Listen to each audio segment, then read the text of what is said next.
Before we begin, I would like to briefly introduce the organizations that have jointly made this event possible.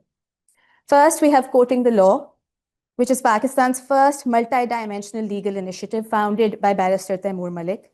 CTL leverages technology to improve access to justice through platforms like Pakistan's first legal news portal, online legal services, and legal aid camps in underserved areas. It is a catalyst for transparency, legal literacy, and innovation in Pakistan's legal ecosystem. Then we have the Center for Chinese Legal Studies at the Sheikh Ahmed Hassan School of Law. We would not have been here without their support today. CCLS is Pakistan's pioneering research center dedicated to Chinese legal studies. CCLS promotes academic exchange and research on Chinese law.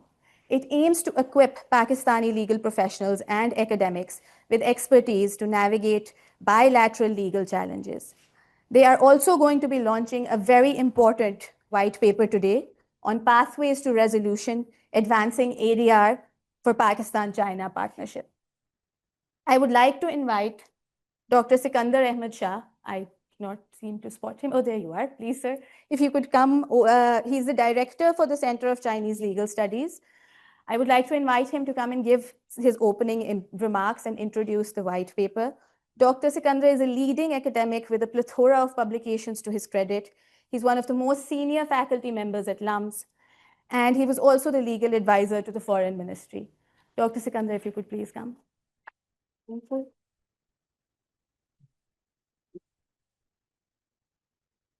Hello everyone, I'm delighted to see the turnout today. This is a wonderful opportunity to connect and foster dialogue on important legal issues facing us today. We are here today to exchange perspectives on de-escalation, dialogue, and the role of mediation in advancing South Asian peace-building efforts.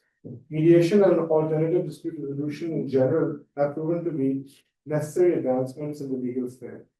Through the promotion of cooperation, flexibility, and confidentiality, mediation can play a role in promoting dialogue despite conflict and can help in the development of efficient, effective, and sustainable solutions for peace building. As the director of the Center for Chinese Legal Studies at Sheikh Ahmed Hassan School of Law at LUMS, I am honored to be hosting today's event. I would like to congratulate Quoting the Law and Kanundan for their tireless efforts towards organizing this event. I would like to extend a very special thanks to today's panelists, Dr. George Chitley, the Honorable Justice Shahid Kareem, Mr. Taimur Malik, and Dr. Rizwan Nasir, for taking the opportunity to be here today and for giving us the opportunity to learn from their valuable insights on the topic. Today's theme is alternative dispute resolution, and I think of no better time to introduce everyone to the work CCLS has been doing for the advancement of ADR in Pakistan. I would like to take this moment to unveil our white paper titled Pathways to Resolution Advancing ADR for Pakistan-China Partnership, which was made possible with the support of the Chinese Council. The paper addresses the urgent need for culturally aligned and effective ADR frameworks and the role they can play in supporting the Pakistan-China economic corridor through CPEC. Although CPEC is the flagship initiative under the Belt and Road Initiative, its success hinges on establishing dispute resolution mechanisms that ensure efficiency, equity, and sustained confidence of stakeholders. Our paper assesses the benefit of institutionalizing ADR practices in Pakistan's dispute resolution framework. It explores the challenges to effective dispute resolution in Pakistan, especially in the context of CPEC and Pakistan-China relations. It also introduces actionable recommendations for fostering a culture of alternative dispute resolution in Pakistan, such as through the initiation of community-level mediation committees as well as multi-tiered MEDAR systems. I hope that the insights contained in this paper can contribute towards furthering effective dispute resolution practices between Pakistan and China, as well as in furthering the development of effective conflict resolution in South Asia. I would like to convey my sincere gratitude to the Honorable Justice Jawad Hassan of the Lahore High Court for his contribution of a forward for this paper, as well as valuable practical advice that helped shape the direction of this paper. I would also like to acknowledge the efforts of the CCRS team in developing this paper and ensuring its success, specifically Osama bin Zafar, who was a research associate for this project and worked tirelessly to ensure its completion. The paper is available in published form today, so anyone interested in learning more about our project can grab a copy. Thank you again, everyone, for being here for what promises to be a fruitful and insightful conversation. Thank you.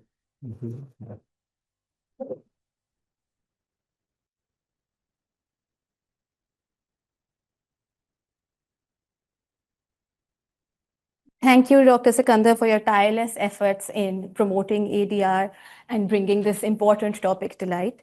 Let me move on to introducing our esteemed panelists, whilst expressing our heartfelt gratitude for taking out the time out of their busy schedules to be with us today. First, we have Dr. Do Chitlik with us, a senior fellow at Emory University's Center for Study of Law and Religion, and a Fulbright specialist with the US Department of State. She brings extensive expertise in international arbitration, alternative dispute resolution, and gender-inclusive mediation.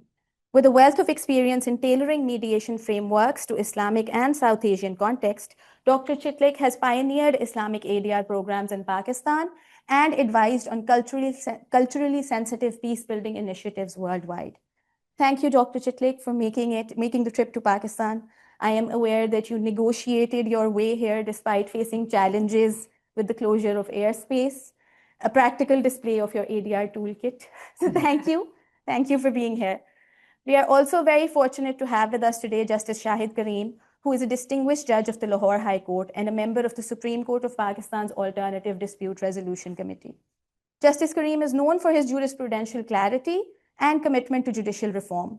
He has authored landmark judgments and is a vocal advocate for institutionalizing ADR to decongest courts and enhance access to justice. His work also encompasses promoting climate diplomacy, particularly emphasizing on the smog crisis. Justice Kareem, it is a privilege to have you with us today, and we are keenly looking forward to hearing from you on a topic that is so close to your heart.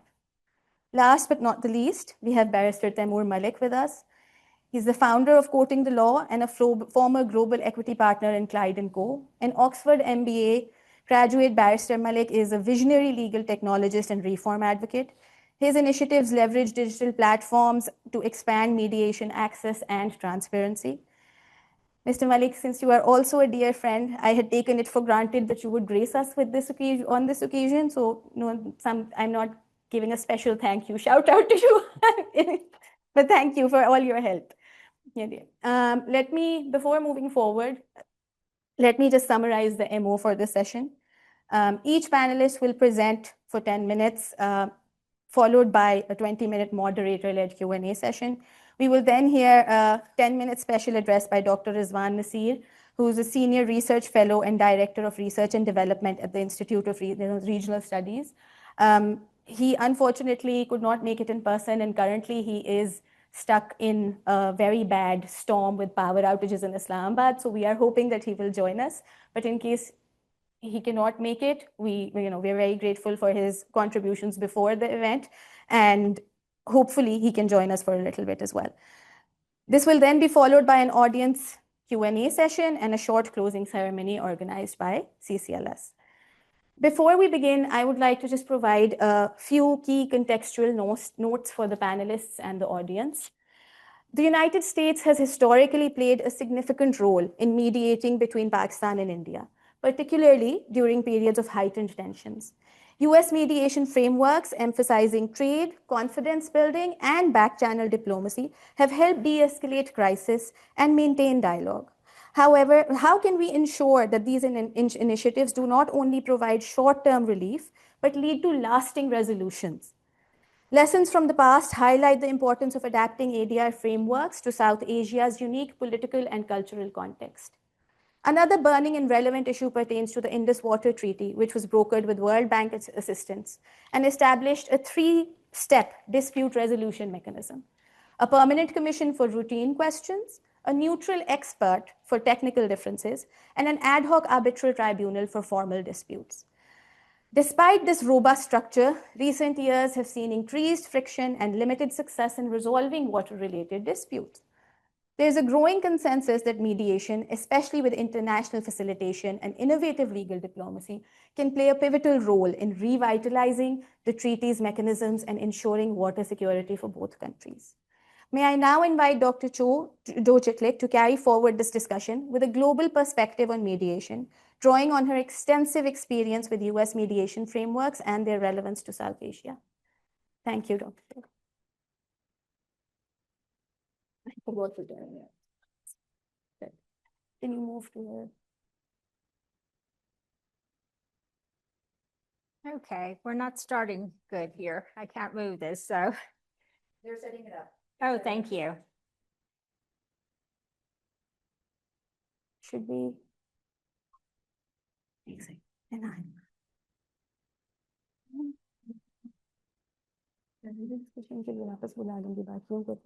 Yes, we can move forward. This frame में आप आओगे. Okay, fantastic. Thank you.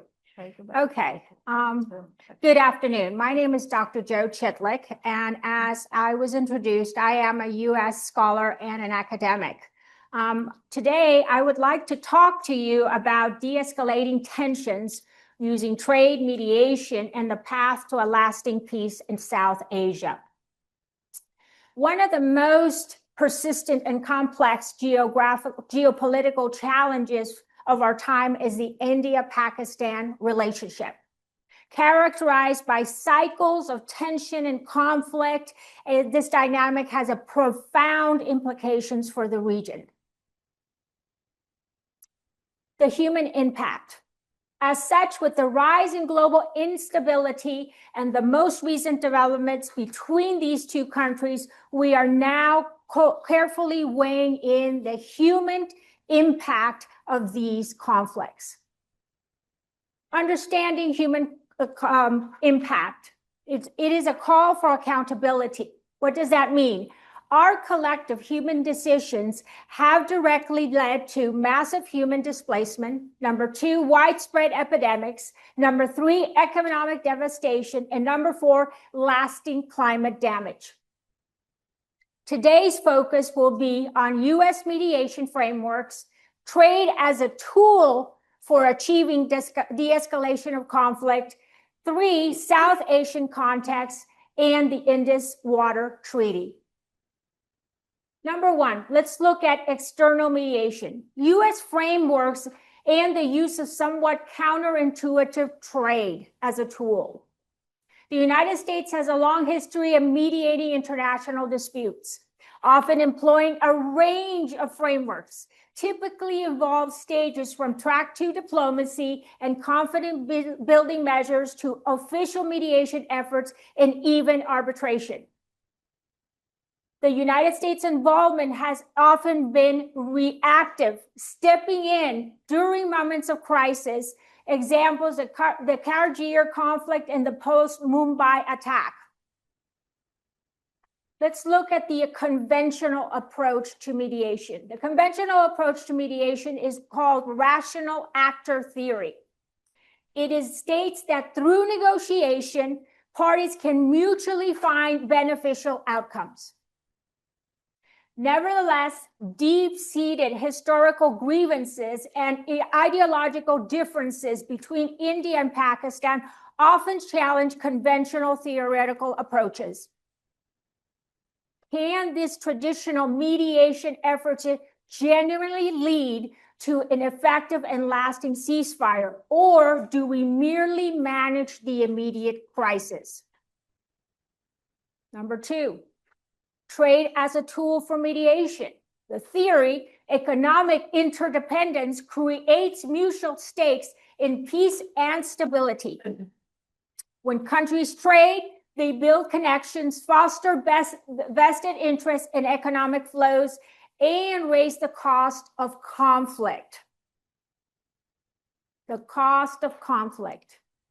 Certain geographical disputes require an approach where you raise the cost of conflict.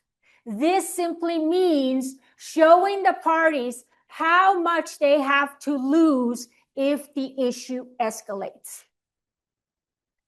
Trade talks or the promise of economic benefits have been used by the United States to level de-escalations. At times, the US has linked economic aid or trade concession to improve relations, specific conflict opportunities. Despite a shared border and cultural ties, bilateral trade remains remarkably low between India and Pakistan, hampered by political tensions. Imagine the monetary potential if this relationship could be unfettered by political animosity. The economic benefits for both sides, the win-win scenario, from increased market access to regional supply chain integration could be immense. Nevertheless, using trade as a mediation tool is complex.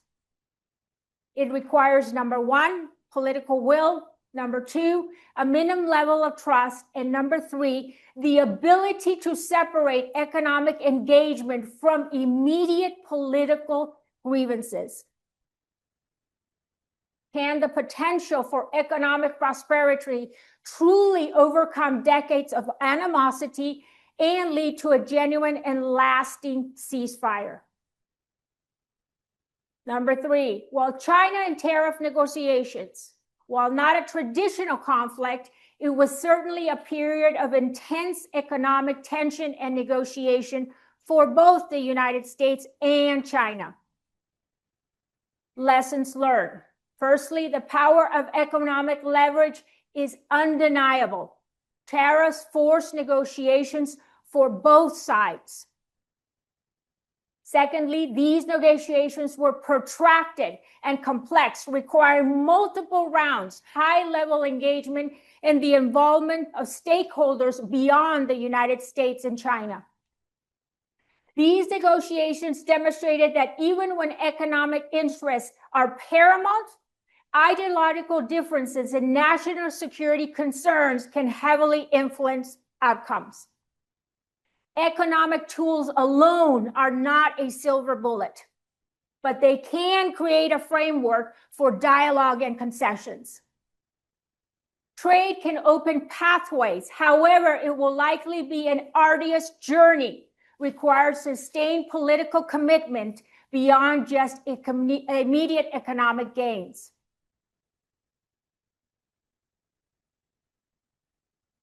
Advancing mediation frameworks in South Asia is not a cookie-cutter approach. That will not work. The region is characterized by deep historical narratives, strong national identities, and a complex interplay of internal and external factors. South Asia requires a customized regional approach to ADR that takes into consideration the necessities, the uniqueness of the region to be much more effective in obtaining lasting results. Key considerations: A, beyond state-centric approaches, engaging civil society, cultural exchanges, and two-track dialogues are crucial for building at grassroots level. Focus on shared interests, highlight common challenges, climate change, poverty, and regional development to create new avenues for cooperation transcending political divides. Now let's look at the Indus Water Treaty. The treaty, a remarkable example of successful water sharing, has faced renewed tensions.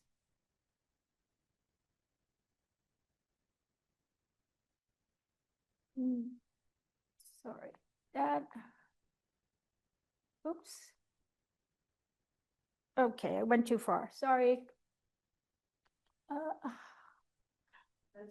Yeah, something happened. We left on the Indus Water Treaty.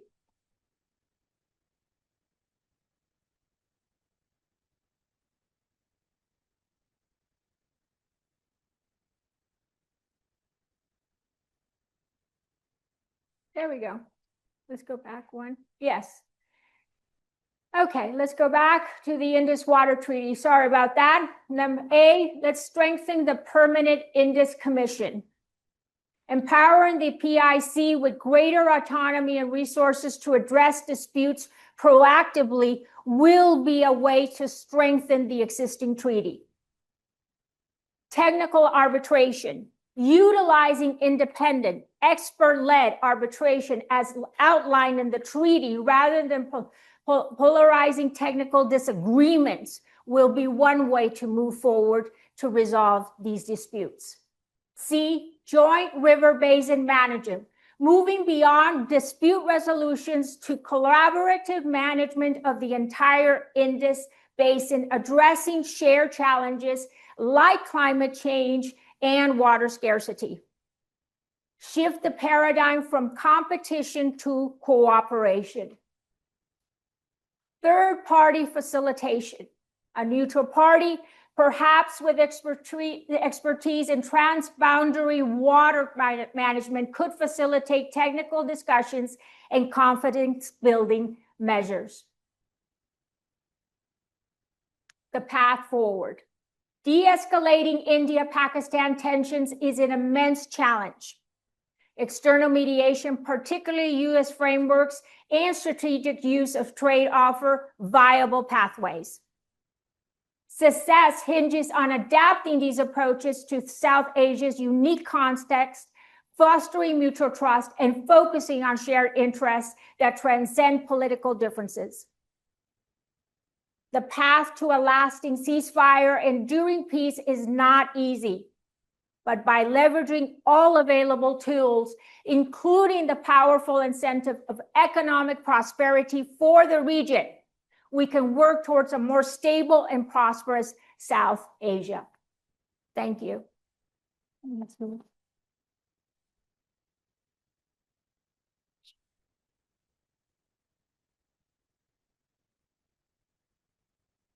Thank you, Dr. Chitlik, for those profound insights, which we will aim to unravel further during our Q&A session. Let's shift the focus now to the developments within Pakistan's legal framework on mediation. Pakistan has recently become a signatory to the Singapore Convention on Mediation, a landmark international treaty that facilitates the enforcement of mediated settlement agreements across borders. This development places Pakistan in a strategic position to enhance investor confidence and international trade through recognized mediation frameworks. However, we do need to analyze the practical steps that can be taken to accelerate progress in this regard. It is also pertinent to mention that the Alternative Dispute Resolution Act 2017, along with provincial ADR laws, now provide a statutory basis for mediation in Pakistan, including referral protocols as endorsed by the Supreme Court. However, challenges remain in harmonizing laws, expanding scope, and institutionalizing mediation practices. At the same time, the Supreme Court of Pakistan is actively promoting mediation as a preferred dispute resolution mechanism, emphasizing its role in reducing judicial backlog, preserving business relationships, and fostering social harmony. Picking up from what Dr. Joe just said, the trade itself cannot only be a tool which will harmonize this entire conflict. We need to have internal mechanisms which are working and in place and create awareness from the grassroots level and create a culture of acceptance for mediation to be acceptable within Pakistan and when we are mediating disputes across borders as well. May I request Justice Shahid Kareem to continue our discussion with emphasis, amongst other things, on the judicial role in embedding ADR into Pakistan's legal system and the importance of enforceability and legal reform in promoting peace through mediation.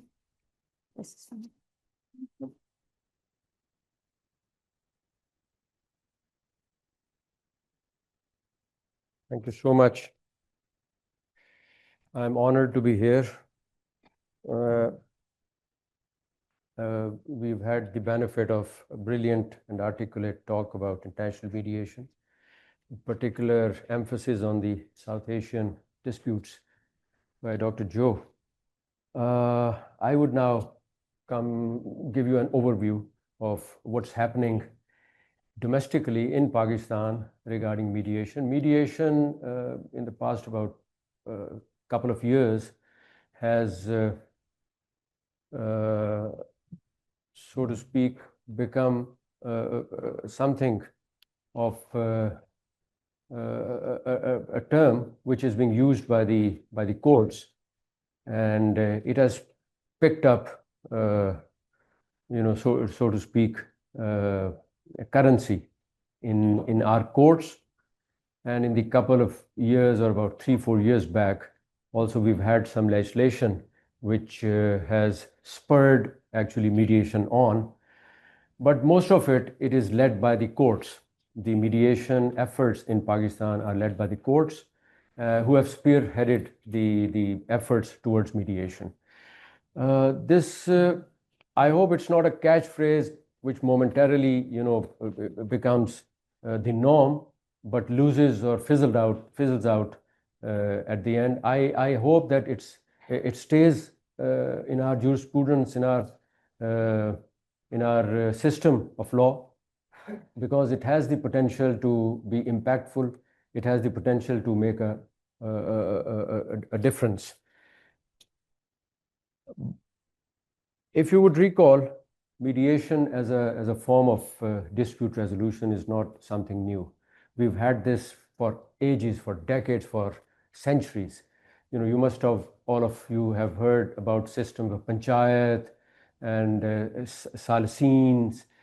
So depending upon the different areas in Pakistan, whether it's Punjab, KPK, or Balochistan, we've had different systems of mediation. In the colonial rule as well, we've had laws which encouraged mediation. I need not go into that, but they've all become outdated, or they're not they've rendered into disuse for various reasons, but they were always there. The last of such laws, if you would recall, and in my opinion, one of the most brilliant pieces of legislation that came about in Pakistan was the Family Laws Ordinance of 1961. There is a system of mediation and conciliation, and introduced for the first time by law, where divorces, when spouses, when they want to divorce, they have to go through a reconciliation or mediation process. And I suppose that was the first of such laws which were introduced in Pakistan. Later on, we come to, there are many other laws, but if you would remember, and this is on a lighter side, there has been a mediated constitutional amendment also in our jurisprudence. The 19th Amendment, if you would recall, was mediated between the judiciary and the legislature. You would go into history and you would know that this indeed happened. So that was a mediation which brought about a consensus, and the 19th Amendment was introduced in the Constitution. As far as the judiciary's or the role or the amendments or the laws that we have now, as I said, most of these efforts have been spearheaded by the judiciary, and in recent time mostly by case law, by nudging the governments to make laws in this respect. I would refer you to the 2018 amendments that Lahore High Court brought about. They were broad-based amendments in the Civil Procedure Code. The first schedule, which you would know, relates to the procedure law in Pakistan, in the courts. Now, this is a unique power vested in the high courts in Pakistan, where the high courts can legislate on procedure law and make amendments in that law. This is unique. I mean, I don't find it anywhere else in the world, but this is there, and we made use of it in the year 2018. Broad-based amendments were introduced in the procedure law, and one of the amendments that I would refer to, and which have relevance to this discussion, is that we, for the first time in 2018, we introduced Order 9B, which was an order relating to mediation. So compulsorily, the parties were to refer to mediation all their disputes. So this was a court-supervised mediation. So any dispute coming to the court would be referred to mediation, and the court would then wait for the result to come in and for mediation to either succeed or to fail, and then the trial would go on. So that was the first effort, in my opinion, in Pakistan in recent times, introduced by the Lahore High Court.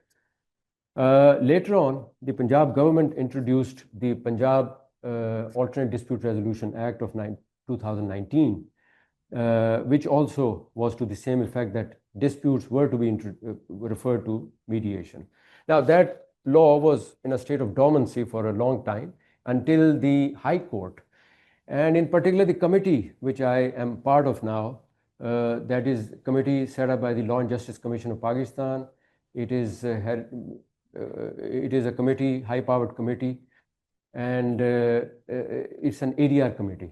Now, that committee then asked the government to, make that law applicable to the entire province of Punjab.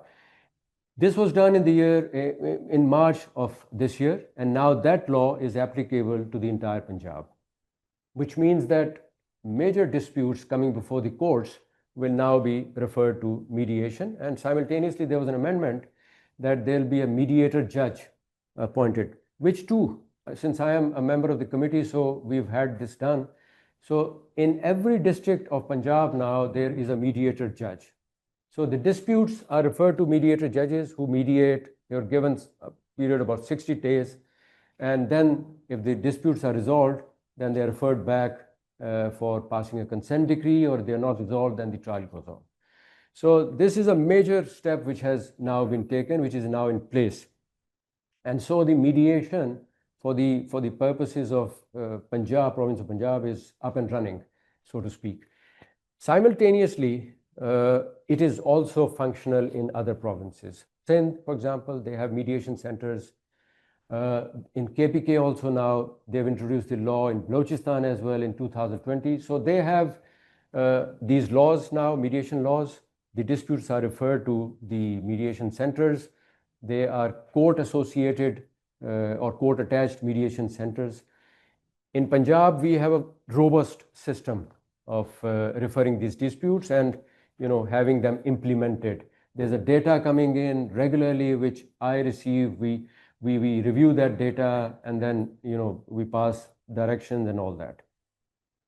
So the point that I'm making is that there is considerable headway that has been made in respect of mediation or mediated dispute resolution in Punjab and all over Pakistan.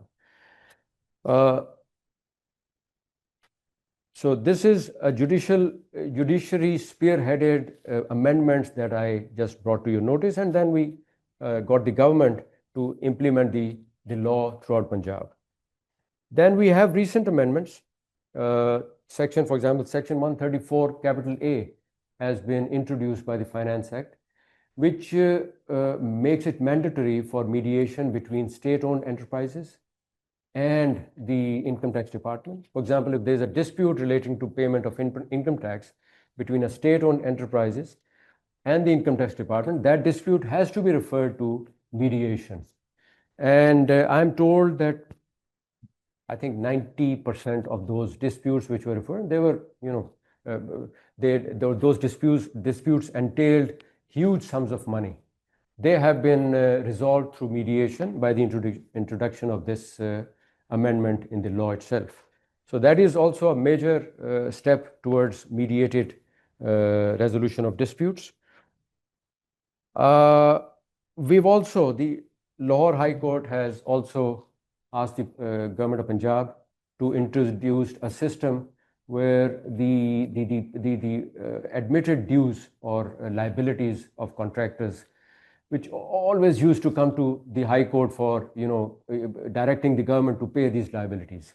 Now we've asked the government, and they have set up grievance redressal commissioners in Punjab. They're already in place, they are functioning. Then we have the departmental scrutiny committees, which are also functioning, they're also in place. So the workload of the High Court has been substantially reduced on these issues. This is also one major aspect on which the High Court asked the government to undertake steps, which was ultimately done. Now, the case law, as there has been a considerable case law in recent time, handed down by the Supreme Court, the High Courts. That case law merely reiterates the desire that mediation should be resorted to as a preferred mode of resolution of disputes, but nothing beyond that. I mean, there are judgments by Justice Jawad Hassan. There are judgments, I have also authored judgments by Justice Mansoor Ali Shah at the Supreme Court. Those judgments have also been a catalyst in requiring in urging the government to take steps for these disputes to be referred to mediation and to adopt it as a form of dispute resolution, as an efficient form of dispute resolution out of the court. I think mediation is, in many ways different from arbitration. I'm not a big fan of arbitration, but I definitely endorse mediation. It is inexpensive. It is court supervised. It, in many disputes that we have in Pakistan, which are peculiar to our region. For example, family disputes. There are other disputes of, Order 37, where checks are bounced and the disputes come. There are other also disputes, labor disputes, which can always be resolved through this method of dispute resolution. So I think we should start with these laws and try to resolve them. They can have many benefits. It can be very beneficial. But coming back to the case law that has been handed down by the courts, as I said, the superior courts have rendered judgments in recent times. While I authored a judgment, I sought footing in Order 9B of the CPC to refer a case to arbitration, to mediation. Now, in commercial matters, I deal with large commercial matters. And most of these commercial matters, as you would know, are mostly between families. They're family-owned companies. They just fall out and they are in a dispute. And it is perhaps, we think that it is perhaps easier for siblings or your relatives to come to a table and negotiate a settlement. And mediation is the best form of doing that. Out of the 4, I have sent 4 cases to mediation, which are pending before me. And I asked the parties to, that we could send this case to mediation so that the parties could have, in the first instance, an opportunity to resolve their disputes, which they agreed. And out of the 4 disputes that I have referred, 2 have come back, they've failed. 2 are still to yield any result. So I'm hopeful that at least 2 would be successfully resolved through the method of mediation. But this should not deter us. I mean, 2 cases coming back should not deter us at all. There is always a scope for mediated settlements, and this can always be achieved. So I think that we should, but let me just add at the end, mediation is a very good form of dispute resolution. Our courts, but it all depends on, you see, on different factors. History, the cultural value, the societal, norms prevalent in our society. Then we have different, segments of people. We have different, we have in Punjab, we have the Punjabis, they have a different culture. In KPK, they have a different culture. So is the case in Balochistan and Sindh. So it is very difficult to, give one solution for all kind of disputes. The basic theme should be to restrict the case flow. So the cases coming to the courts need to be checked in the first instance.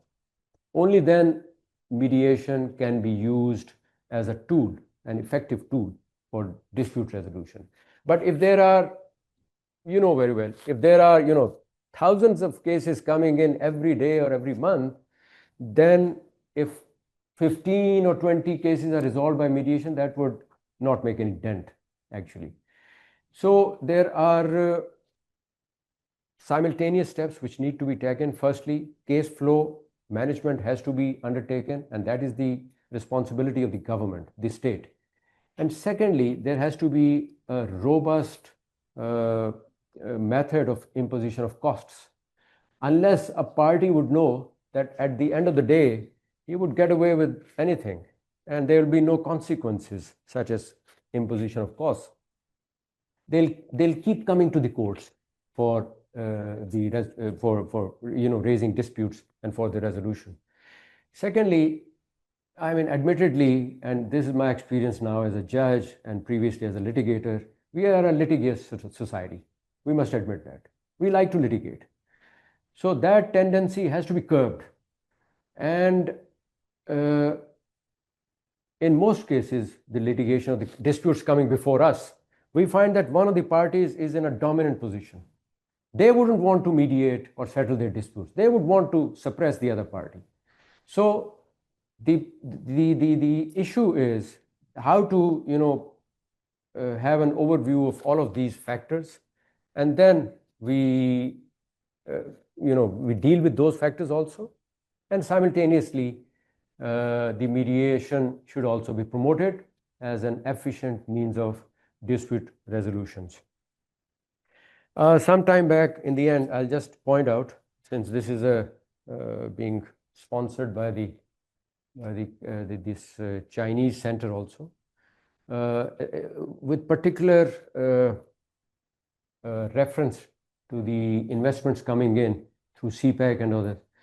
About 2 years back, we had a meeting and with the government. There was a committee of which I was a part. So and it was being funded by the World Bank Group. So they were funding to set up commercial courts, dedicated commercial courts. So after about 6 months, we helped them draft a law, which also is unique in a way, but we did that.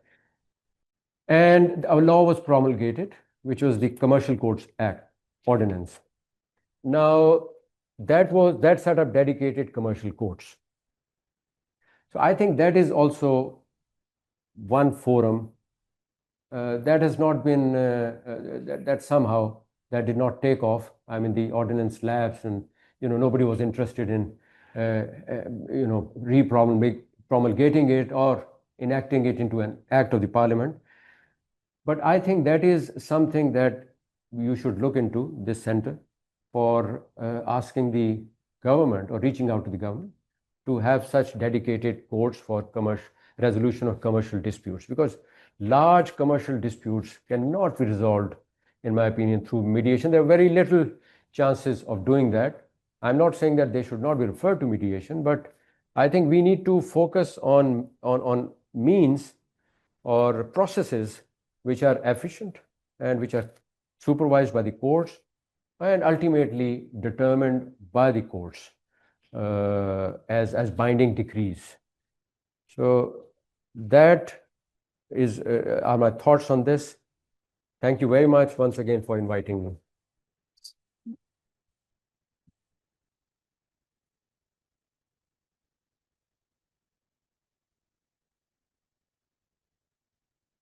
Thank you, Lordship, for enlightening us with key developments. And let us also appreciate the proactive and pioneering role that you have taken to pave the way forward in involving and institutionalizing the ADR ecosystem in Pakistan. As Justice Shahid Karim was just mentioning, there have been numerous initiatives which have been taken in the recent years in order to amalgamate or promote ADR, be it the grievous redressal systems which have been incorporated in Punjab, how state-owned enterprises are handling their taxation disputes via a mechanism which is grounded in mediation. However, there is still a need to make the method of mediation more accessible. And that is where I believe legal technology also plays a pivotal role. I would like to now call upon our final speaker, Barrister Taimur Malik, who will explore how legal technology, public-private collaborations, and policy reform can make mediation more accessible, especially in politically sensitive and cross-border conflicts. I also just heard Barrister Taimur on a TV program talking about the Indus Water Treaty. So if you would like to shed some light on that, Sure. please do. Thank you, Habiba, for a very kind and generous introduction earlier. Judge Saab and Dr. Joe, pleasure to be here on the panel with you.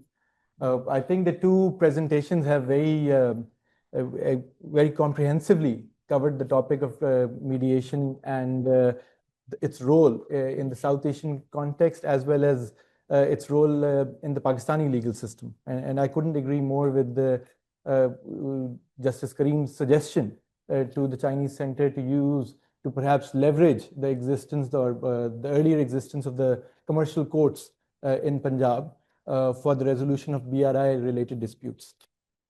I would like to, I think the panel discussion should be interesting afterwards, so I won't take much time, but there are a few things that I would like to add to what the earlier panelists have already mentioned.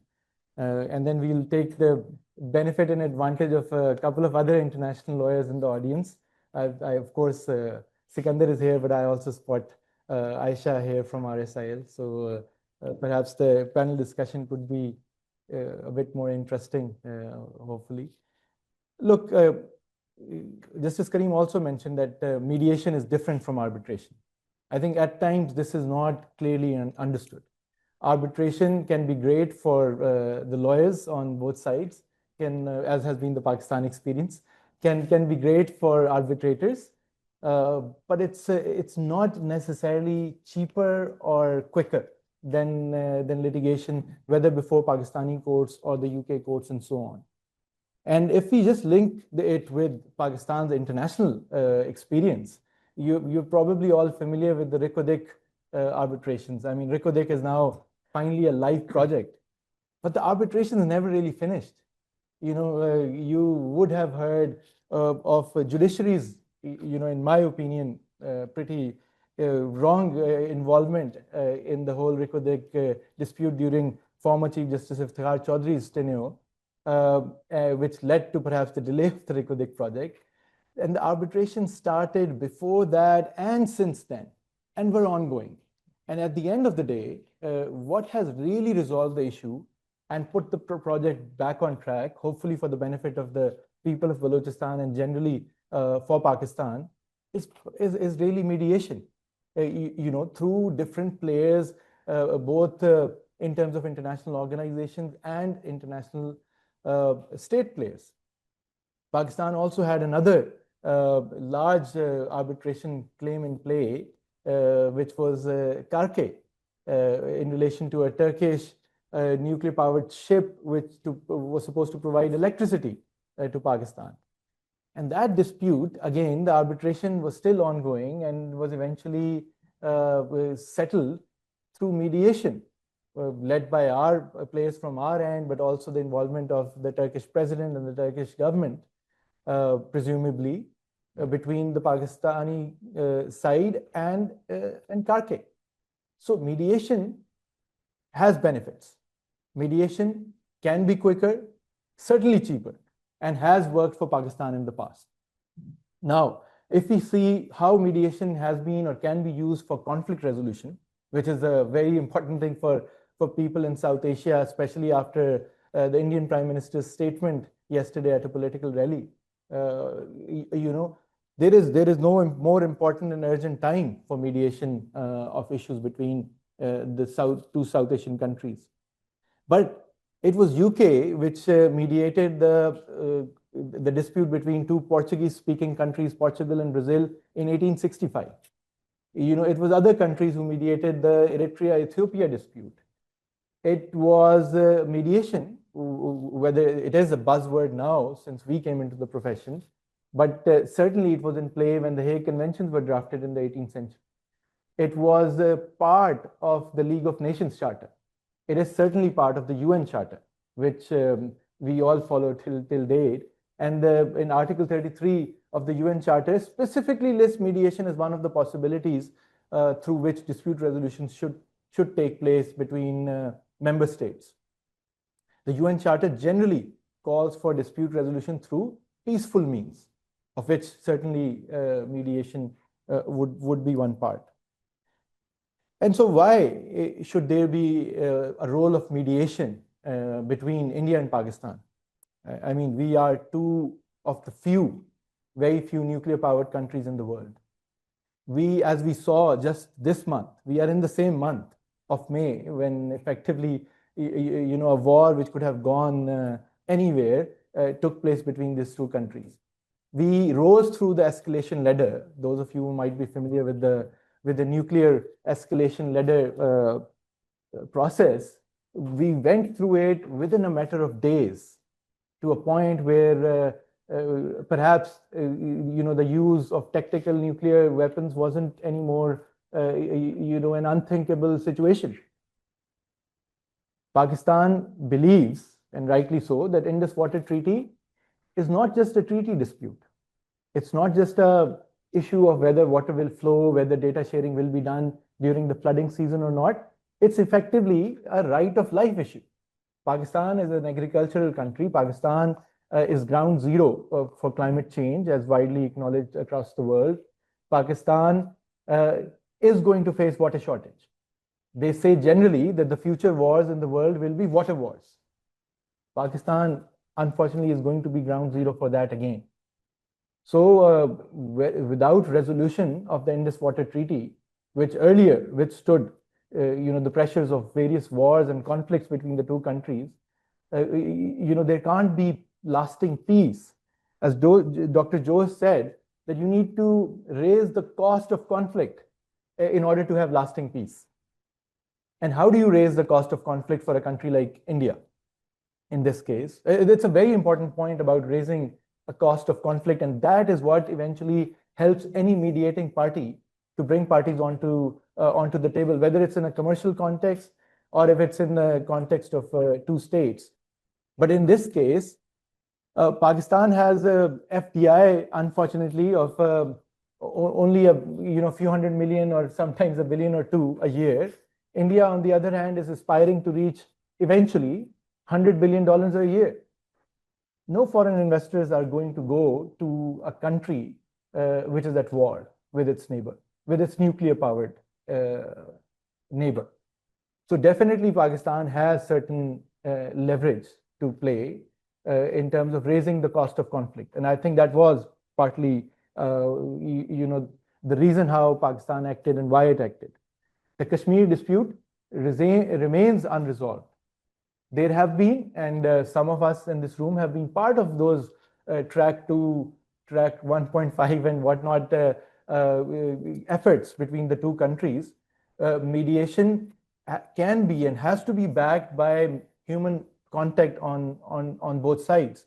And a lot needs to be done before a third party can play an effective mediatory role.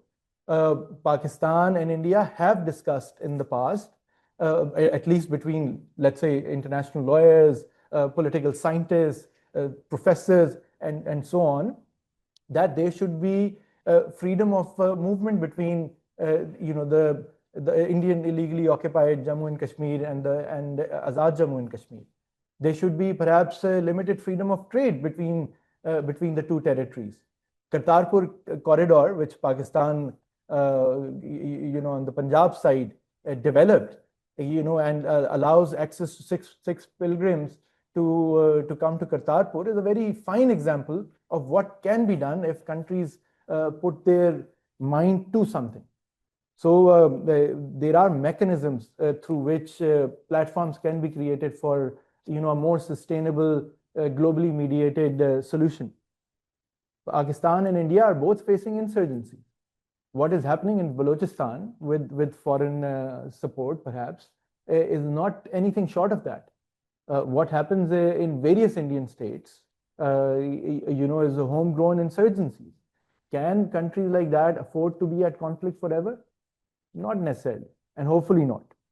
So, there is every reason why mediation should take place and should be at the forefront of conflict resolution between countries like Pakistan and India.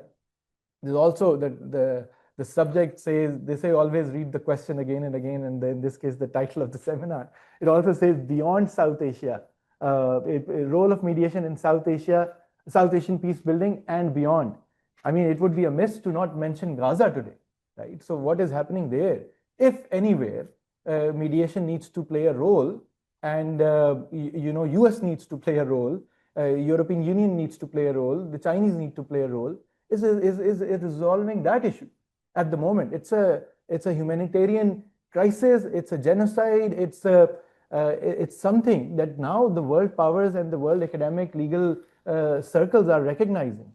And so mediation has to be something that has to be, I'm sure it's already in play, but has to come into effect pretty quickly to save precious lives, and from it to become something that we only talk about in legal and political and international political circles 10, 20 years from now, and try to hold those in power there today accountable. Mediation can still play a very constructive role. In terms of technology and how it can play a role and has played a role, I would like to mention, like the commercial courts were mentioned, Pakistan Pakistan adopted the Scandinavian concept of ombudsperson offices or motasib offices in the country a couple of decades ago. Till a decade or so ago, Pakistan had effectively a federal ombudsperson and ombudspersons in Punjab and Sindh. The ombudsperson offices, you don't need to really engage a lawyer and go there and present everything in a formal legal suit process. What you can do is file a complaint, as long as you follow the requirements, on a piece of paper along with a copy of your ID and relevant documents, and file it with the ombudsperson office. And in a way, I would say what they do is also play the role of a mediator between government departments which come under the purview and the complainant. We, as Quoting the Law, about 7-8 years ago, we established a website called motasib.pk. And because the official motasib offices didn't have technology at their end to enable online submission of complaints. And at that time, by that time, there were tax ombudsperson, there were banking motasib, there were harassment at workplace ombudsperson. Now there are about 10 different ombudsperson offices in the country. And it gives me great pleasure. So we ran that response-driven website in English and Urdu for people to generate complaints without knowing the law, without knowing which ombudsperson to go to in case of a particular issue, and file and generate an electronic complaint which could be filed electronically. I'm pleased to say that if you combine, the complaints redressed by these ombudsperson offices, they're close to 100,000 each year in the last few years. Now that's 100,000 cases less on the high courts and on the judiciary, which have been resolved by 1 or 2 hearings, or at some times just by the Subai Motsib or the banking Motsib issuing a letter, or somebody from their office calling the organization complained against.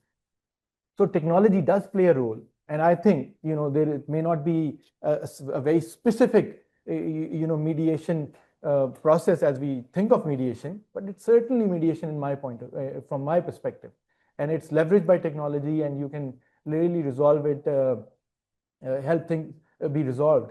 If you use eBay and Amazon, they use the concept of online dispute resolution. Right? Now it's really backed by artificial intelligence. There are not many lawyers or mediators or arbitrators resolving those online disputes. It's technology resolving disputes in most cases, and hundreds of thousands of disputes with these platforms are resolved through such mechanisms. So certainly mediation can play a big role. People like me and others, and some others in this room, make money from arbitration, but mediation is what can yield faster results, can be modified in cultural context, can be modified in a geopolitical context, and can result in immediate outcomes. In a formal court mandated, let's say, mediation or institutional arbitration, it can take months sometimes a year to appoint mediators and arbitrators and agree on rules to be followed and so on. So things become very structured. In a mediation, whether it's for peace building and dispute resolution or related to BRI disputes, it can be rather quick.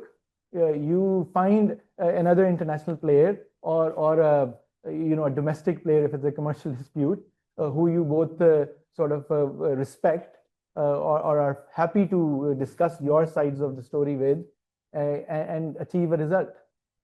So with that note, I'll end my part, and we look forward to the panel discussion. Thank you very much for being with me.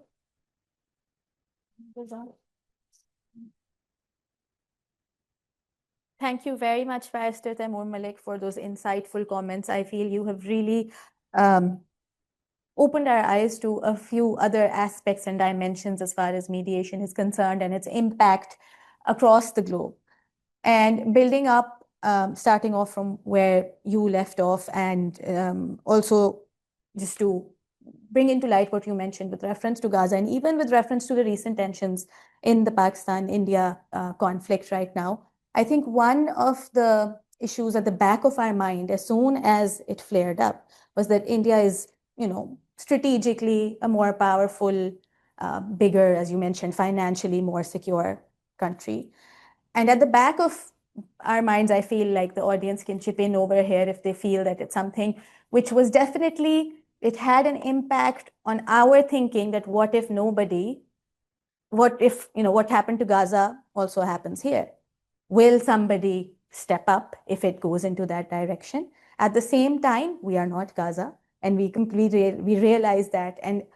But having seen those scenes and the lack of implementation of international law, what can we do right now if we've seen that process not succeed? How can we ensure that mediated efforts in such conflicts will actually be enforced and implemented? This is open to the panel, but I'll start off with you. Sure. Thank you for this question. I'll try to, keep my nationalistic slant at bay and make this a more academic discussion, perhaps. But see, what worked in this case between India and Pakistan was also mediation.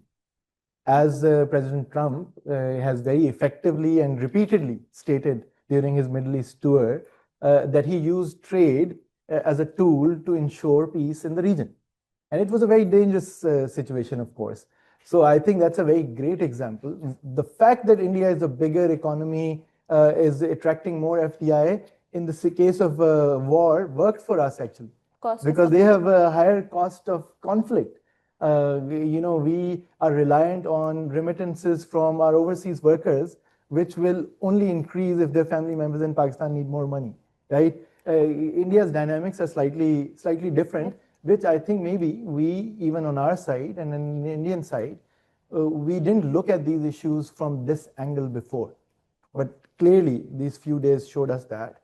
And I think, with great power comes great responsibility. And what President Trump has done should be applauded, whether you agree with his politics or not. 100%. But the mediatory role is at play and shows how quickly overnight an escalating conflict can be brought to a standstill. 100%.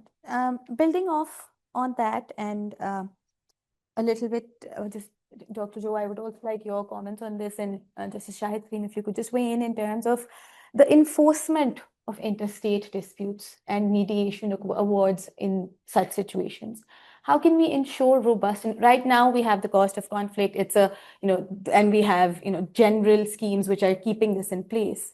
Is there something we can do to institutionalize this enforcement mechanism as well? Dr. Joe, if you could.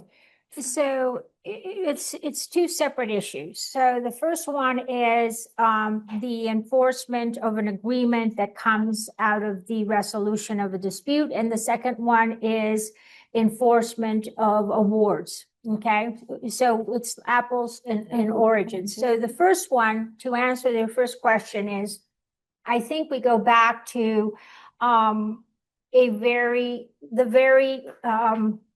basics. I always like to analyze problems from the very beginning. And my grandmother, who I thought was a very wise woman, used to say, in order for people to fight, two must want to fight. From the beginning in the India-Pakistan dispute, Pakistan did not want to fight. Pakistan did not want a war. Pakistan did not want an escalation. Pakistan understood its might with its nuclear power and didn't want to use that, didn't want to go there. I think that level-headedness from the beginning set the tone for what was going to happen. Needless to say, there was a subsequent incidents led to the violation of India's sovereignty. And even so, as I sit here, not being a Pakistani and looking at this from the outside, I can't imagine for the Pakistani people how unbelievably challenging and how infuriating it must have been to feel so violated in your territory.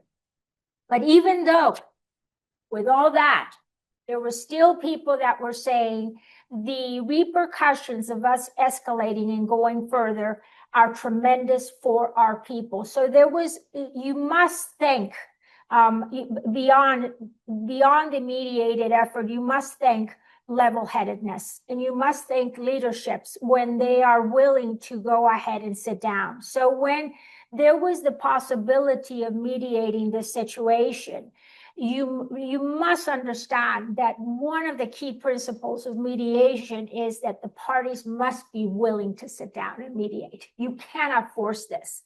So there was a willingness from Pakistan, and whether or not India wanted or not, there was a moment where they saw a glimpse of what could be a bigger cost for them.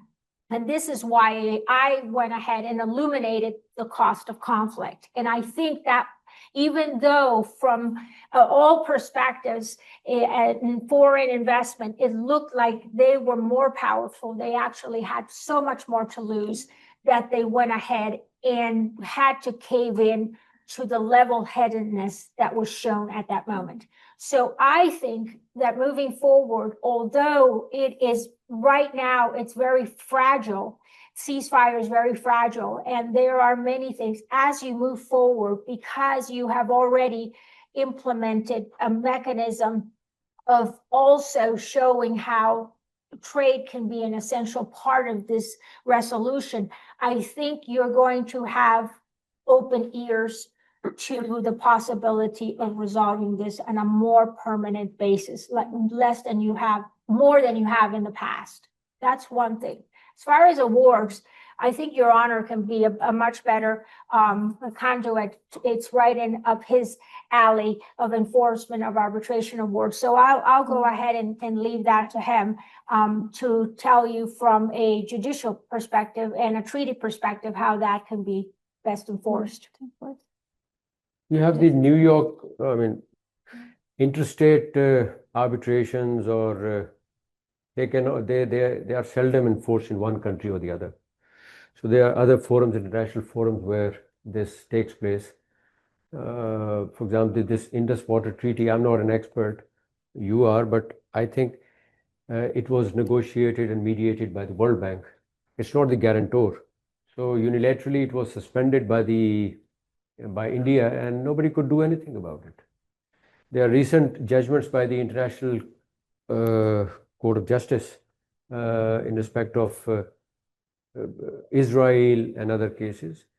They have no binding value, in my opinion. Israel just brushes them aside. It doesn't, agree to be bound by them. Even US rejected those verdicts by the International Court of Justice. So I think it's a very tenuous kind of a situation at the international level to, compel parties to agree to a certain binding decision. Mediation is different. You say if two parties agree to mediate and there's a mediated outcome, like it was in the case of Indus Water Treaty. That held for a long time because both the countries or both the parties mediated a solution, and they, kept their part of the bargain for all of these years. As far as these treaties are concerned, like arbitration, commercial transactions, disputes arising between private parties, there's a New York Convention, and the arbitration takes place under that New York Convention. And in the Lahore High Court, I am responsible for enforcing those awards internationally. I think that is a very robust system now in place after Pakistan was, signatory to the treaty, but had not enacted it into law in Pakistan for its enforcement. In 2011, there was finally a law, and now it's much more efficient for the parties who have international arbitration. But one of the parties is a Pakistani party, and the other is an international party. So they have a dispute, and there's an arbitration which takes place anywhere in the world. So the award is rendered, and it comes to Pakistan, and it is enforced by the High Court directly. And there's a designated judge in the Lahore High Court. I am the judge who does that. We've enforced many such awards, and I think that is a very effective system now. And that has given a lot of confidence to the investors and parties operating in Pakistan. Absolutely. Thank you very much for your comments. I just building up on what you just said regarding the Indus Water Treaty as well. And in your presentation, you also spoke about strengthening the first step on the dispute resolution mechanism, which was provided by the World Bank. And I believe that was the permanent commission that you spoke about, Dr. Joe.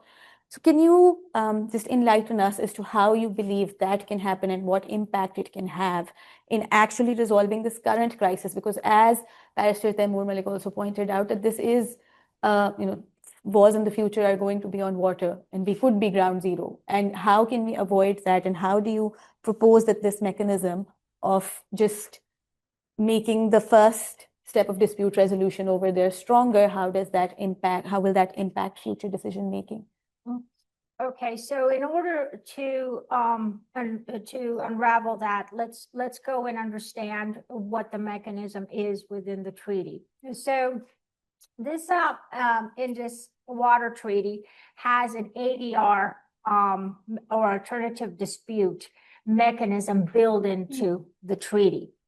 Now, it is innovative for its time in many ways as far as an instrument regarding the Treaty of Waters. However, with the passing of time, we have, as you studied the actual instrument of ADR that was created, you find that there is a series of holes in that ADR, that if you didn't have them, you would have a much more clarity. So in the past, when there's been issues to go ahead and actually implement that ADR process.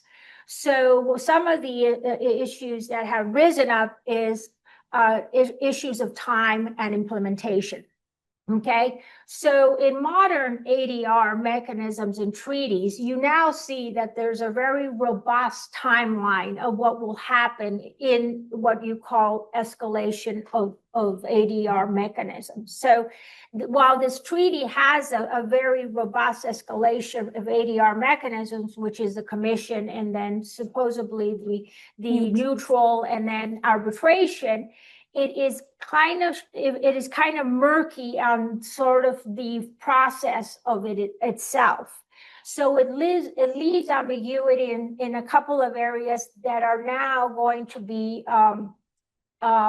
that are now presenting themselves as a problem. The first ambiguity, and it's happened before when these disputes have risen in the past. The first area of dispute is, how you go about doing the timeline. One of the areas that's been discussed academically is whether the neutral should be appointed first or should the arbitration. Well, we all know now that it wouldn't make a lot of sense to first put the arbitration and then put the neutral, because the neutral is basically a mediation. So you now know that, but there isn't anything in the treaty that actually tells you. It doesn't tell you a timeline. So in the past, when the implementation of this has happened, there has been a long periods of time for it to resolve itself because there's a lacking of the process. So what you do now, when you review treaties, is that you sit down and you look at either whether or not it has a robust ADR methodology to it, and number two, if it has a system that needs to be refined.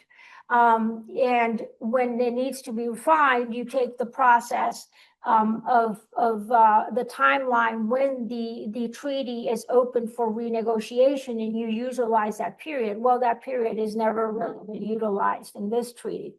So then you have to go back here and say, so what do we do? So what you do here is then you just go ahead and fine tune what you have within the limitations of what you have.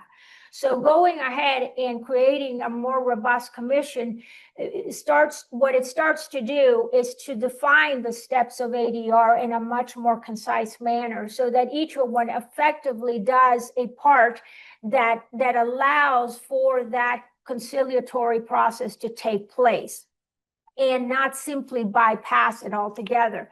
The strengthening of the commission gives a greater possibility for a resolution of disputes at a much earlier stage of the process.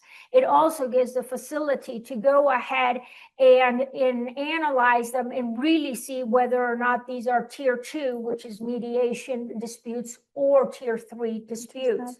Now, the technical ones are different, because the technical ones require a specialist, and those specialists are not readily available within the commission itself. So this is why this would probably be defined as a tier 2 necessity. In that tier 2 necessity is where you can go ahead without going to arbitration and utilizing the specialty of a mediator that has that area expertise to resolve those disputes in a manner that allows the continuation of work. Because you can't misunderstand what the purpose is here.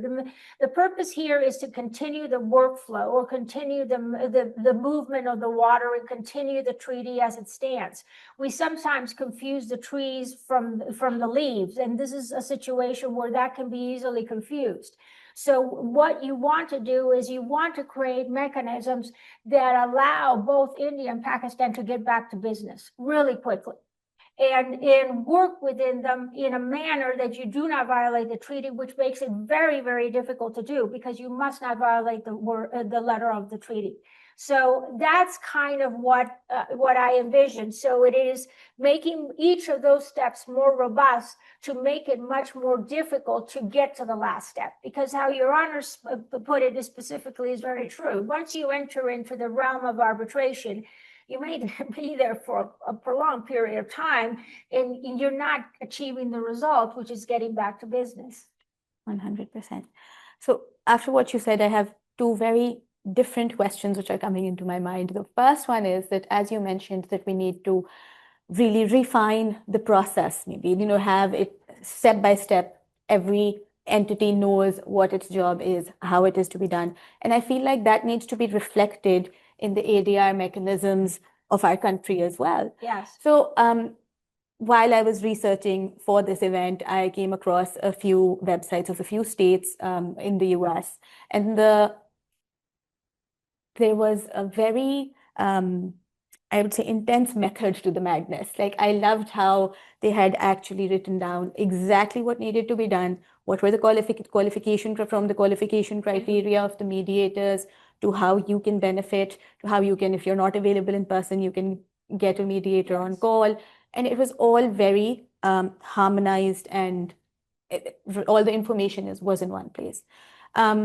obviously we're developing this area of law right now, and we have much to learn from the US as well. So in terms of harmonizing our laws as well, and what do you think we can actually learn from the US in terms of actually harmonizing it? Over here we have different laws, and I feel like that is also something which I would want Justice Shahid Kareem to weigh in on, as to how that is actually affecting the effectiveness of the implementation process as well. But for my question for you would be that what can we learn from the US mediation frameworks as we implement them and try to make a more robust system in Pakistan? Well, I think that one of the first things we have to categorize is that Pakistan is a very legal, robust country. That means they have a lot of laws for a lot of things. And it is important that when you have laws, you implement those laws.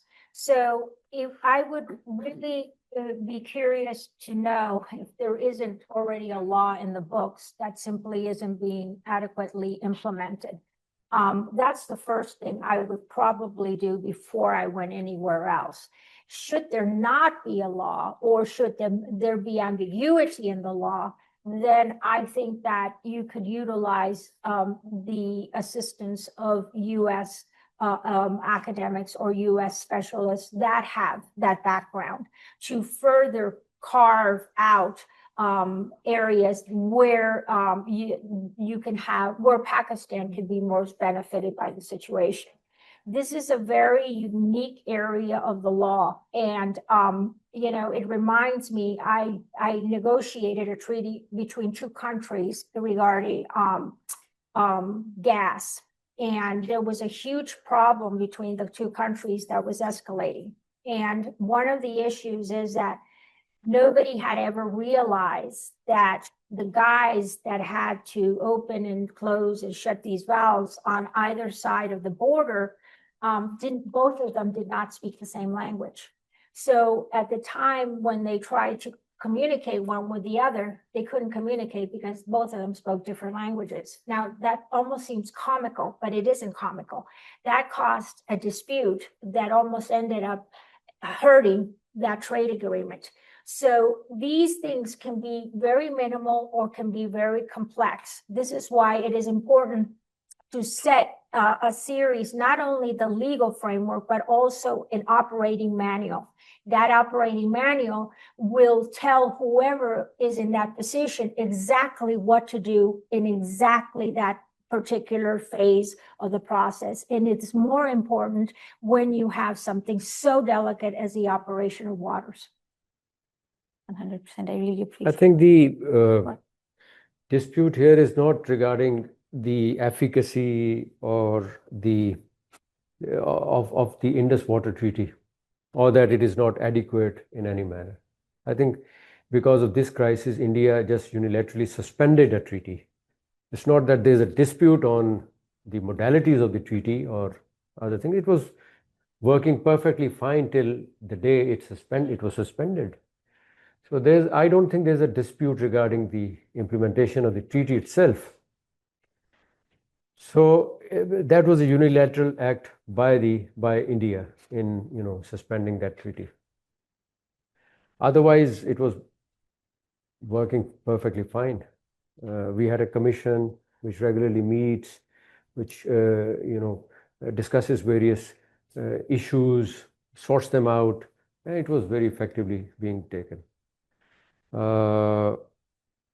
So I think on that, I'm not an expert, but that's how I think. But there are other issues between India and Pakistan which are the source of all of this dispute. So they need to be addressed. I don't think Indus Water Treaty is an issue.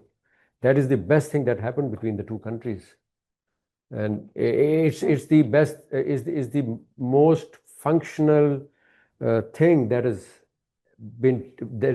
ever taken place, despite we've been at war in many times.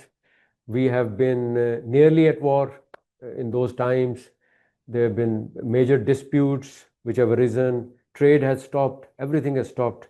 no communication, nobody can travel to these countries, but Indus Water Treaty works. So that is, I think, a silver lining.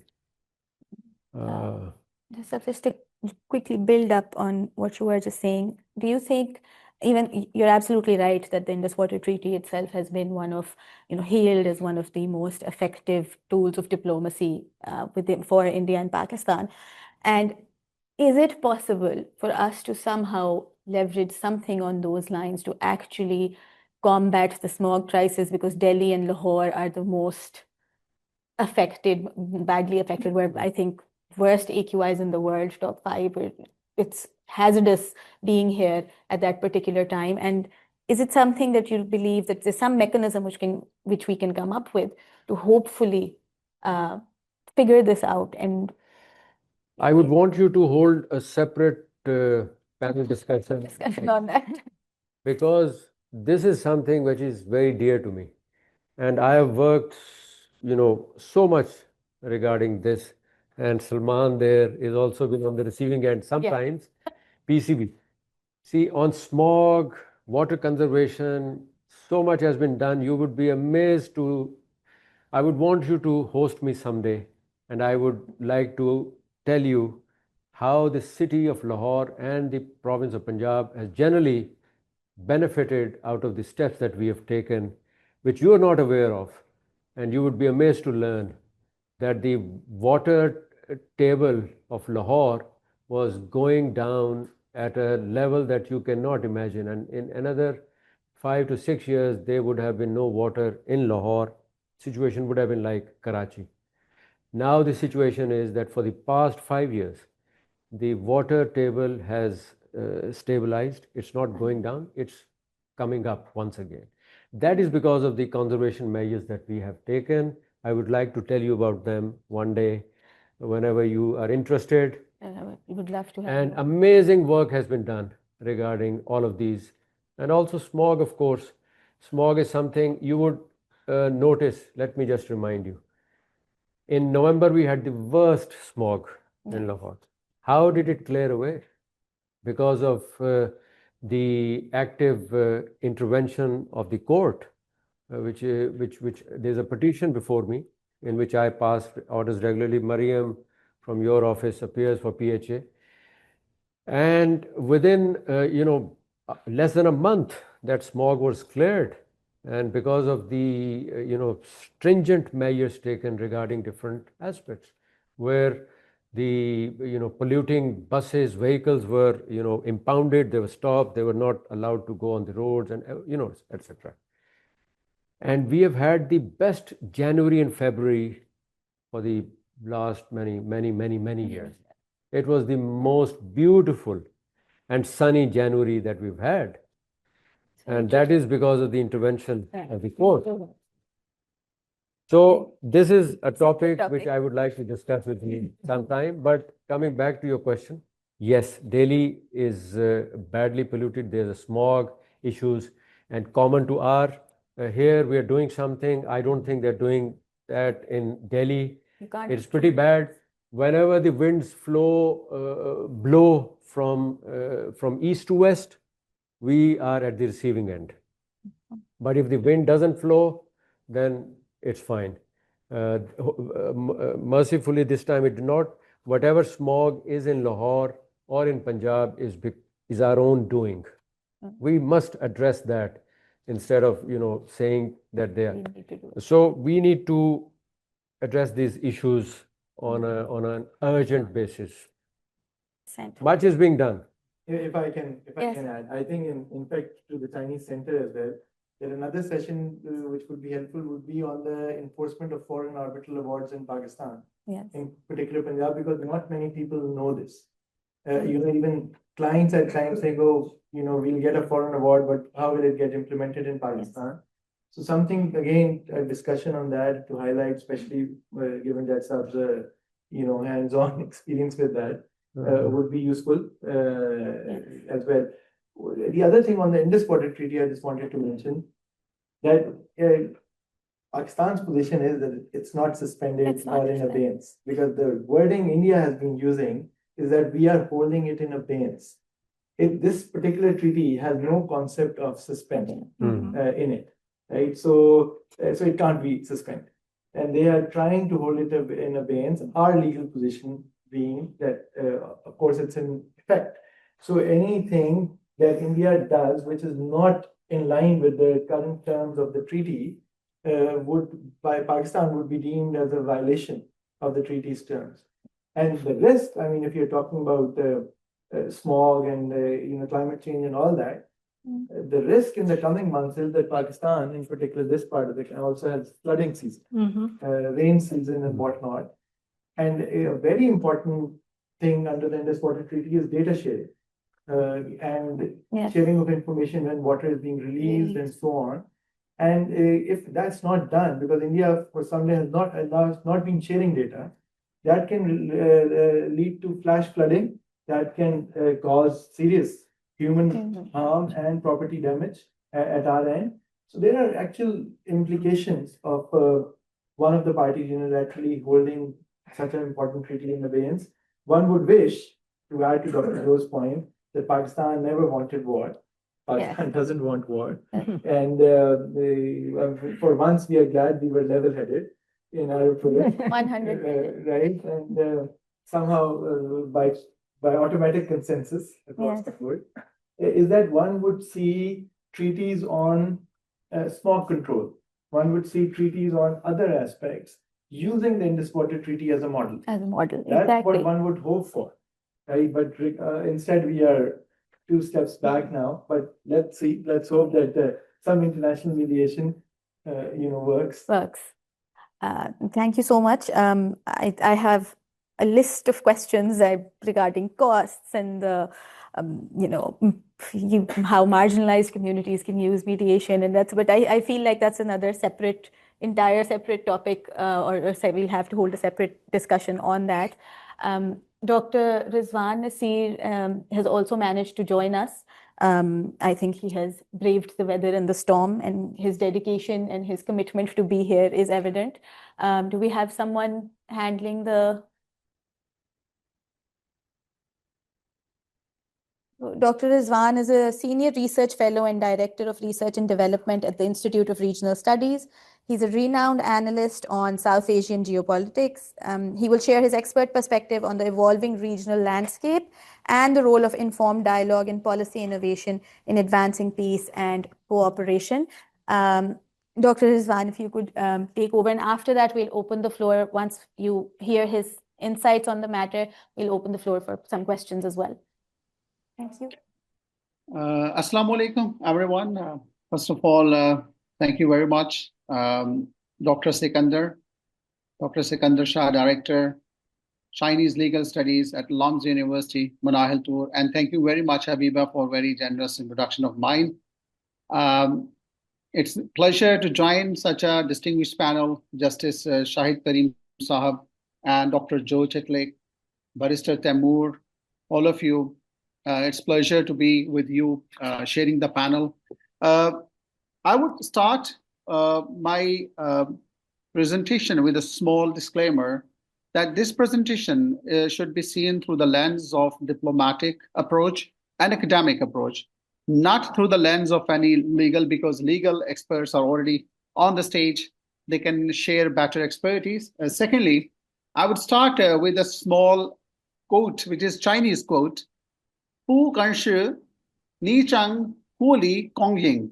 Let me now translate into English. Do not interfere in internal affairs and pursue mutual benefit and win-win cooperation. So let me share my screen. Hang on, please.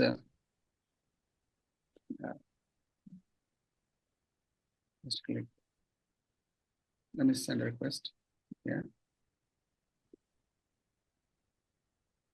Okay, now.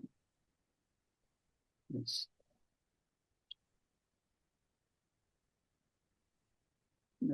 Yes.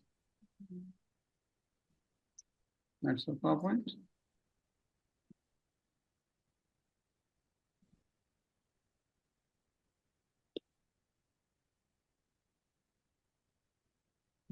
That's just a second. Let me see. What do I want to do?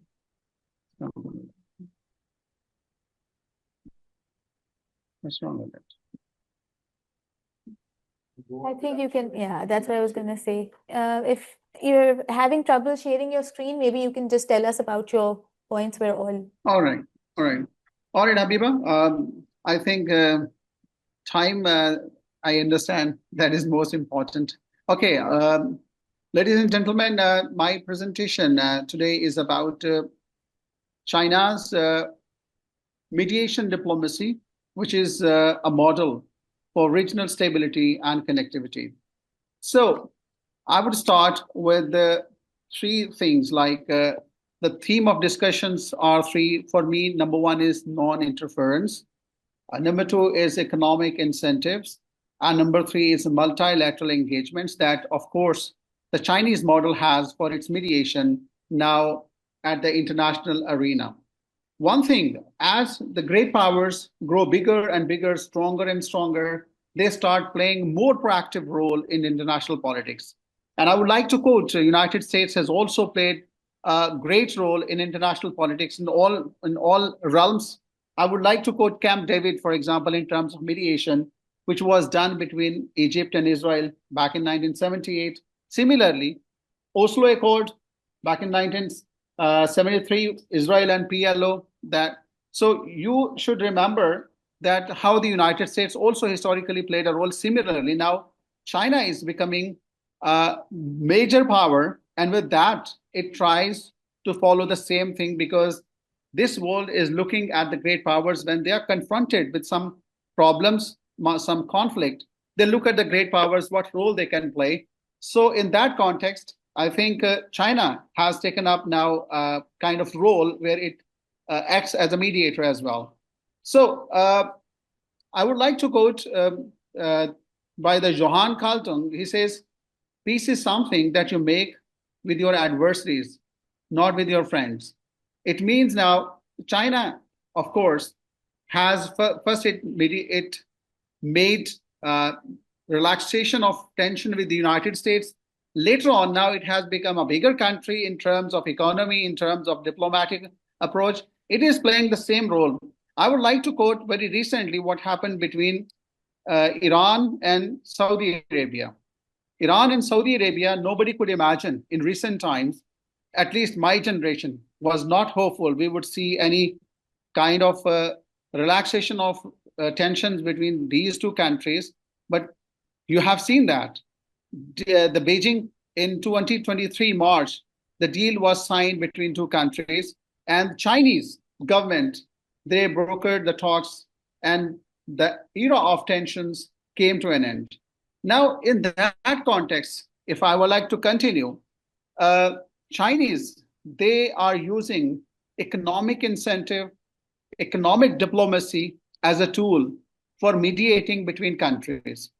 One thing more, I have been the student of United States foreign policy, and I taught at university as well. But one thing, whenever United States played a mediator role, it used its leverage from the viewpoint of sanctions, from the military might as well, and that has been very effective.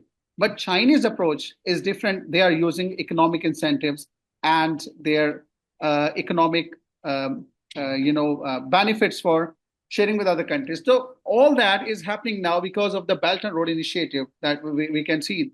The current Chinese leadership, they came up with the Belt and Road Initiative, and now sitting in Pakistan, you can also learn this from this buzzword, which is China-Pakistan Economic Corridor, and it always talks about win-win situation for every country, for every party, which is the part to the China-Pakistan Economic Corridor, as well as the Belt and Road Initiative. So Chinese mediation doctrine, I said non-interference, then it says respect for sovereignty. The case of Saudi Arabia and Iran gives an example when it brought both the countries to the table, made them sit together, and dissipated all the tensions. We could see it did not pressurize any of the parties, but by adopting a neutrality in the conflict, this kind of conflict, and you could see how amazing was the result. But at the same time, you have heard that recently China was also talking, it is not publicly, or media is exaggerating this figure as well. like 400 billion US dollars investment or commitment to Iran as well. A lot of media is saying it's not this much, but it is something bigger because we see different statistics in the media as well. So my point is that this kind of incentives, when China is offering to the countries who are parties to some conflict, this mediation also gives China another position where other countries in African region and Latin America, within Asia, they will be looking towards China because of China's this role as a mediator. So I would like to very quickly come to share that why China has built its credibility. Because the students sitting here in the universities, whenever they ask me question, they ask question why the United States coerces, intervenes, unilateralism, this kind of things. But at the same time, they ask me this question: why is China gaining like this kind of credibility amongst other countries?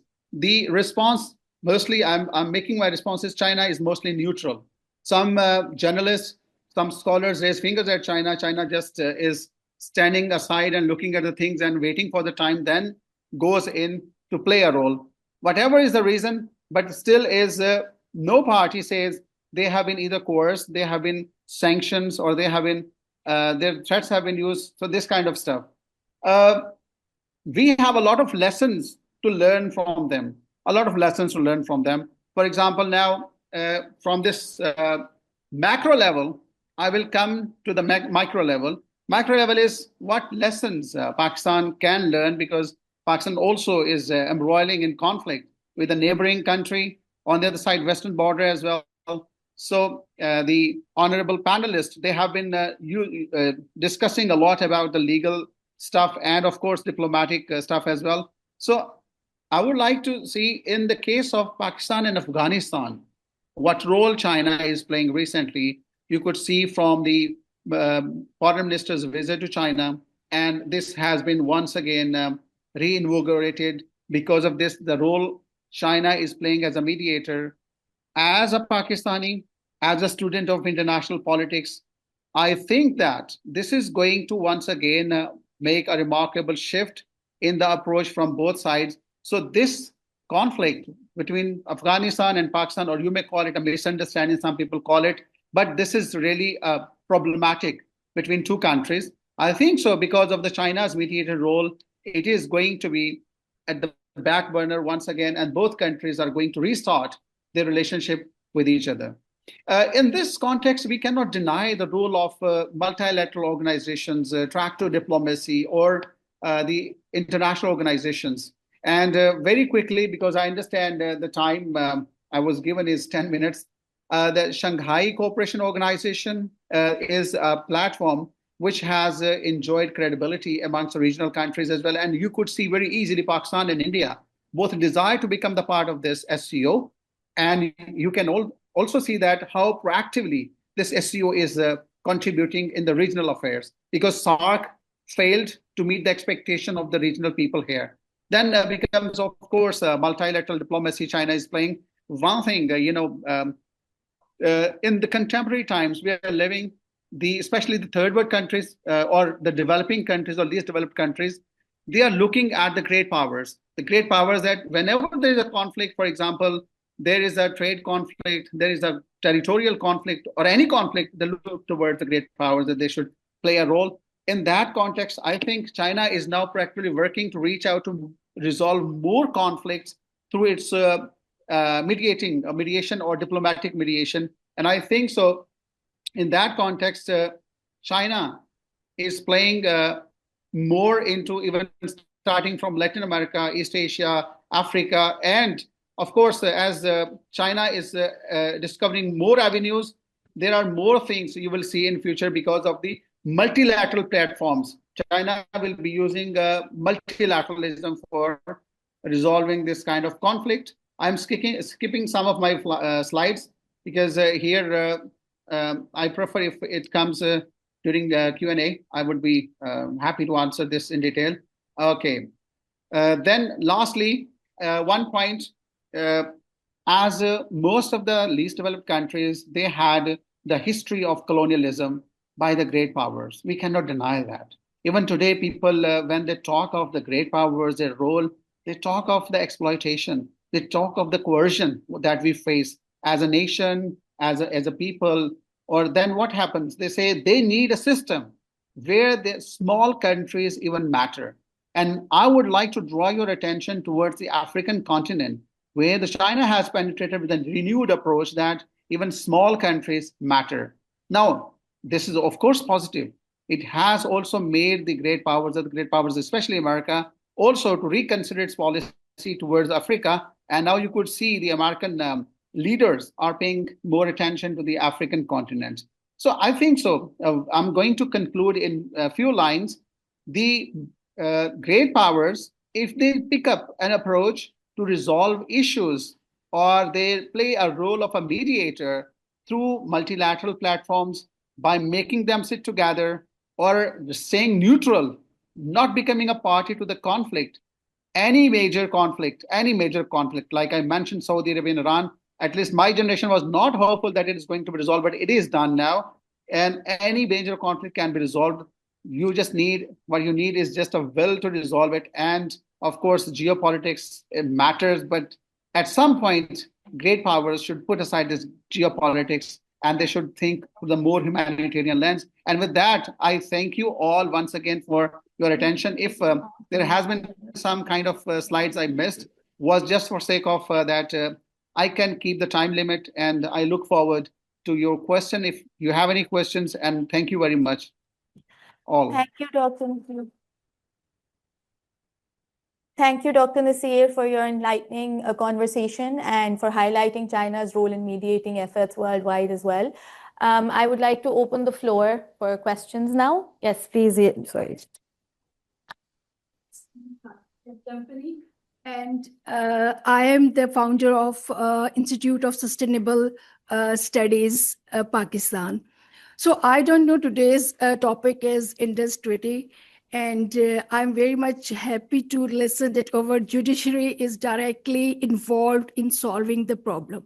And I'm very much glad we have the solution of this, because I think that, as my perception is, that this is the divine blessing to us.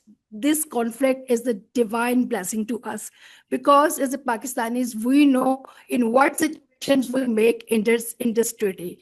And one more thing I want to add, because I am working on low carbon economy and I am working on climate, so that we know that we the people, we don't know that judiciary is taking so much interest in resolving this conflict. We have so many things to share, or to, you can say, you can make something new out of it, right? And as I listen, ma'am, she really gave me a very insightful, you can say, solution. And I really very soon invite all this panel, and we will discuss this thing in a very different way, because in this treaty, there is not the river. There are 5 sewage drains are also involved, which sewage is directly coming from India, and now India is putting all the hazardous material in it. Thank you. Thank you. We have Dr. Aida here. Thank you so much. Thank you, first of all, for a fantastic conversation. And I'm assistant professor here at the Law School. Justice, we'd like to have you as soon as possible to have multiple panel discussions on all the issues you talked about. He's also on your board of governors. That is not the reason why I'm inviting him to do that. It is definitely very important to have these discussions. So let's talk about that for sure after this. I just have a quick concern. I think the comments were all really fantastic, really layered, very complex analysis coming from every single panelist. My only fear is that, are we overemphasizing the argument of economic leverage a little bit? Because it's not like India's FDI was low on May 6th, and then all of a sudden on May 8th, it was high, and therefore the cost of conflict was too high. I'm not trying to be facetious, but clearly the cost of conflict is always high. And so what are the other constellation of factors that work in collaboration with this cost of conflict theory? And I think that's important to kind of explore, because if cost of conflict is being proposed as a mechanism to facilitate mediation, then we need to understand what other factors go along with it. And then my related concern is if cost of conflict is the reason why countries move towards mediation and not conflict, then when will the cost of conflict for Pakistan ever be high? Because we exist in an economic system that somewhat keeps Pakistan in an economically disadvantageous position, whether that be through strings attached loans or whether that be through unfair trade terms. So yeah, I just want to unpack this whole economic leverage argument a little bit, if that's okay. I have a similar question, so if that's okay, can I build on the question a little bit? Here you go. Which was also on the thesis of trade as a framework, US framework for mediation, and effectiveness of trade as a proposed tool for settling disputes which lasts. Because we have to look at it in three perspectives, I think, this thesis and proposal. One being the current status of international law and how fragile it is, whether it's international humanitarian law, whether it's treaties, whether it's conventions, all seem to have been kicked out the door when it comes to the Middle East or when it comes to the South Asian conflict that we have seen of late. Secondly, how lasting can it be in a scenario where mechanisms for implementation are poor? And thirdly, also, when, of course, Taimur referred to President Trump as almost a Spider-Man with great responsibility, having great power. But let's also remember that Spider-Man can also be very erratic and take U-turns. So in those three factors, how can we expect mediation from the US to be lasting? Question. Yeah, two different questions.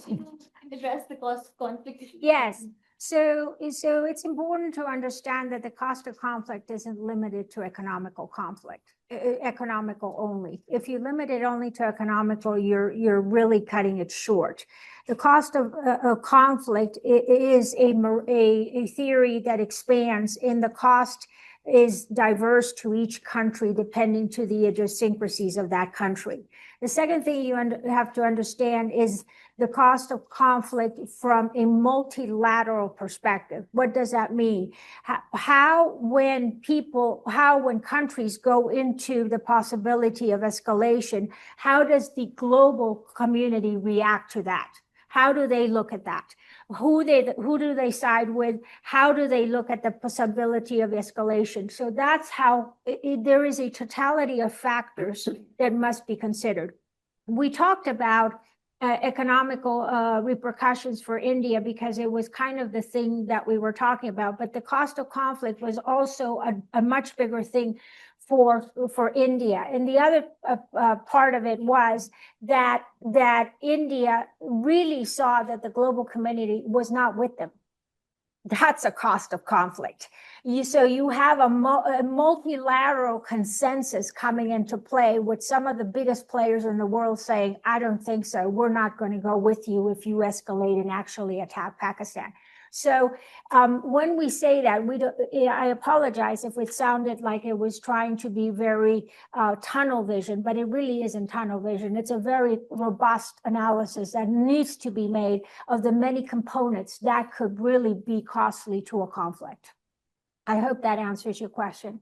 As far as Spider-Man is concerned, we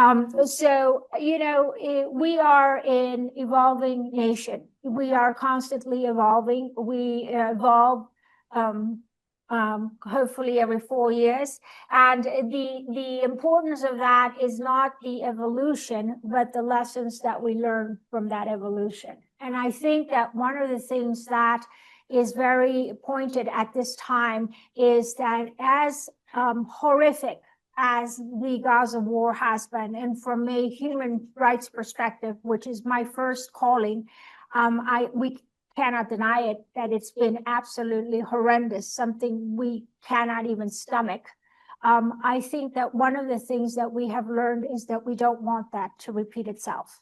And I think that that is a horrifying lesson that 45,000 people had to go ahead and give us, but we have learned that lesson. And I don't think that there is really a country now with the stomach that wants to see that happen again. That's why you saw such an important and rapid reaction when there was escalation this time around. We did not want Pakistan to become Gaza. So I think that in the long run, although our history shows that our memory as humans is short, at least for now, I think that we will look at the future with much more hawk eyes and not be so immediate to let escalation take place. Thank you very much, Dr. Jo. I believe Nida, who's here, she leads the Women in Law Initiative. You also had a question? It's a little different question, but it's to Taimur, and it's related to the kind of technologies that we are building that can support the kind of mediation and arbitration that is being promoted by the judiciary and everyone. And in this recent conflict, there have been situations where transcription services, for example, which were being offered by companies based in India, they canceled their commitments last minute because they didn't want to do trade or business with the enemy territory. So what are we doing on that front where we are promoting it institutionally, but are we able to fill the technological gaps that we need to effectively deliver and manage and conduct these kind of mediations that require support other than just being able to file applications on the ombudsperson's website, for example? So what do you think are the technological gaps that persist, and how is any work being done to sort of fill those in? Good question. Absolutely. I think you learn from every conflict, every crisis is an opportunity. And it does seem that this particular short war was a blessing for Pakistan because it's opened up so many possibilities and issues. So it's not just about use of let's say transcription services or something else from India-based service providers. I think that's also been a cost of conflict question for India. You see, because a lot of the Muslim countries in the Middle East, in the GCC in particular, want to do a lot of business with India. They have invested billions of dollars in India. At the same time, they would not want to be seen going against Pakistan's interests because of the significant cultural, religious, and geographical link with Pakistan and the OIC platform and everything. That's what's happened. I foresee that a lot of cross-border type businesses would now be based out of countries like UAE or Saudi moving forward, where trade and human-to-human contact between Indian and Pakistani service providers will carry on. I mean, you look at big law firms, you look at all the big audit firms, they're full of Indians and Pakistanis, right? Or the banks, in the Middle East. So I think those kind of things will take place. Pakistan's technology ecosystem is rapidly evolving. You may not be surprised to know, but many might be surprised to hear that Pakistan has more than 24 incubation and acceleration centers now at various universities. Pakistan has national incubation centers, universities like JIK, NASLA, everybody has a entrepreneurship or incubation center. Almost everybody has a legal tech startup incubated there at the moment, right? So I'm in that privileged position where I get to meet all these amazing founders and see what they're trying to do. Many may not work out with their idea at the moment, but this kind of traction wasn't there previously. With what is being done beyond Pakistan laws right now, let's say we work with this law, what is being done there. There are a lot of AI attending, and there are a lot of AI-enabled legal tech solutions which are tailored to Pakistan, which are being built in Pakistan, right? So there is a startup on mediation, which is based out of Pakistan, which is still in development at the moment. So a lot is happening in this affair. I think what we saw with this recent conflict is that, like with COVID, countries also became inward-looking in many respects. Pakistan will start being more reliant on its own technological platforms moving forward as well. The cost of conflict, we have the CEO of PSL, Sulman here. The cost of conflict for India was also the cancellation of IPL, right? This is in Premier League. The cost of conflict was also for Pakistani artists, their Instagram and other accounts being blocked in India, right? So the cost of conflict, absolutely agree with Dr. Joe, was beyond the economics of it. But because India is a bigger economy, the cost for it was higher. So hopefully we never have to reach that point again, and mediation works. But yeah, a lot needs to be done, especially with women in law. Dr. Joe Nida is the founder of Women in Law Initiative in Pakistan, and really promoting fair representation of women across the legal profession, from judiciary to the law schools. She does a lot of very wonderful work for us. And I believe just what you mentioned right now, based off that, we need to have another panel discussion on AI ethics and on their impact as well.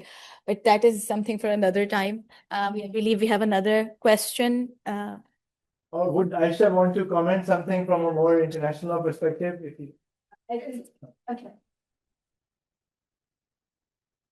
Go ahead first. Thank you so much for the opportunity to comment. It was a truly very interesting discussion, and I think that there's something that we're thinking about a lot in terms of what to do. I'm a war lawyer, so I look at everything from the perspective of armed conflict. For me, it wasn't de-escalation through mediation. It wasn't de-escalation through dialogue. It was de-escalation through escalation. And I think Pakistan learned that lesson this time, in that we were not retaliating until we were attacked 3 times. And so in terms of being peace loving, in terms of, abiding by the UN Charter and the peaceful resolution of disputes, that is something we did until we were attacked 3 times. After the first time, I was like, we should be attacking right now. We have the right to self-defense. And so going forward, I think that we're seeing, from the Indian side, we see hubris and nemesis. And so the parallels to Israel-Palestine, Israel being analogized with India are quite correct, but to analogize Palestine to Pakistan are completely incorrect. So I think that even now, a year and a half into a genocide, Hamas is unbowed, undefeated. And we saw that with the hostage exchange, and that is Hamas, a non-state actor with the support of one state in the entire international community. Pakistan, as we have seen from the recent conflict, has powerful friends and has good allies that it can count on. India is now taking an increasingly aggressive posture. Going forward, we've seen statements from Modi.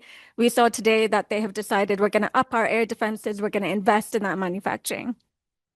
And the statements from the BJP, they have acted on, and they have done that every time. When they say they are going to cut off the water in 10 years, they plan to cut off the water. When they say that it's just a temporary ceasefire, we're going to continue to attack, they're going to continue to attack. So what we just saw is terrifying, as well as, perhaps being an opportunity, because this is going to be the new normal for conflict between the 2 states. So my question actually to all of you is the question of how, when everything in terms of water, in terms of conflict resolution, hinges on cooperation, when you don't have another side who wants to cooperate, then what option do you have apart from conflict? Very good question. Yeah, that is a very, very, very good question. And I think that the first level of defense always, when there is no cooperation, is to see if the mechanisms established, what we talked about within the treaty, can help untangle the mess. If that line of defense, which in the water treaty has 3 levels of defense, we would hope that if in the past that has held, there has been other issues. And I only disagree with one comment that was made, that the treaty has had no issues. That is not correct. The treaty has had issues. The problem is that the lines of defense have held. And the belief is that they will hold again. And hopefully that can bring it to a resolution. But if it doesn't hold, I think that's where the multilateral consensus of the countries with other allies, as you mentioned, it will be vital for the continuation of the treaty. And first of all, it's great to see that somebody describes themselves as a war lawyer in the room. That we need more of that, Aisha. So Aisha is at the Research Society of International Law, a place where both I and Dr. Sikandar Shah have worked. Please, hand it up. I think she introduce herself. I'm Mariam Azam from Lahore College for Women University. My question is related to the Indus Water Treaty because actually one party is not now accepting to renegotiate or talk about the treaty or water issues within the framework of the Indus Water Treaty. That is the issue. So in that case, if the strategic calculus increases in coming months, so does Pakistan has any prospects that in this case we can go to the International Court of Justice because we have the decision of India to unilaterally suspend Indus Water Treaty? We have labeled it as an act of war. So that is my question. Yeah. Sorry, go ahead. I just say as a war lawyer, Yeah. would answer this would be that Pakistan will answer through escalation. That's Pakistan's only option. Pakistan can, of course, take advisory opinions, get mandates for advisory opinion from the ICJ and so on. But as Justice Kareem mentioned earlier, the Palestinian wall advisory opinion is there. What did that change?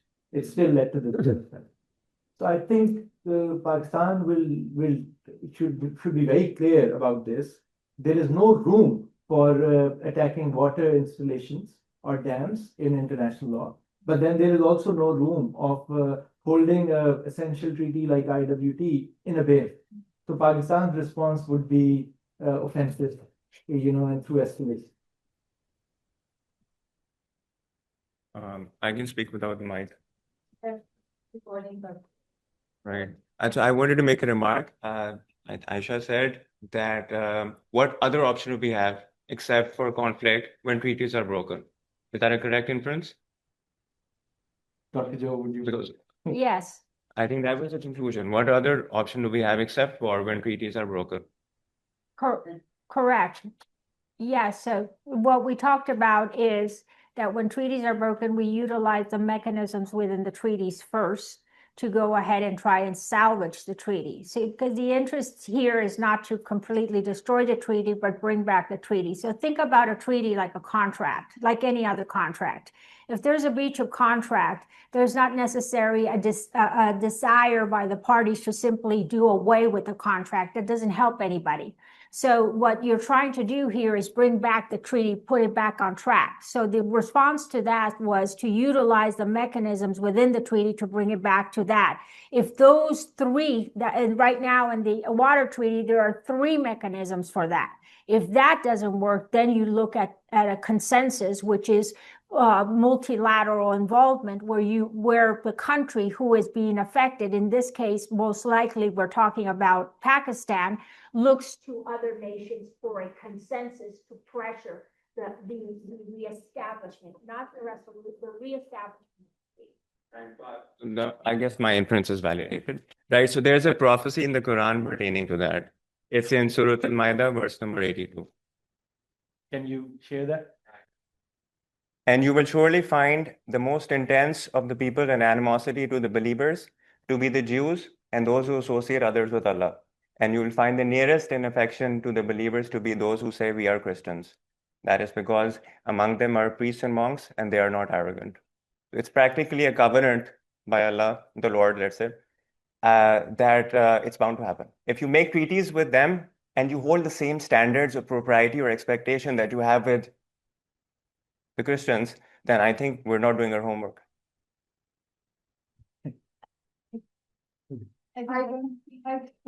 So it's a big discussion. yes, I think that's not something This is not at all.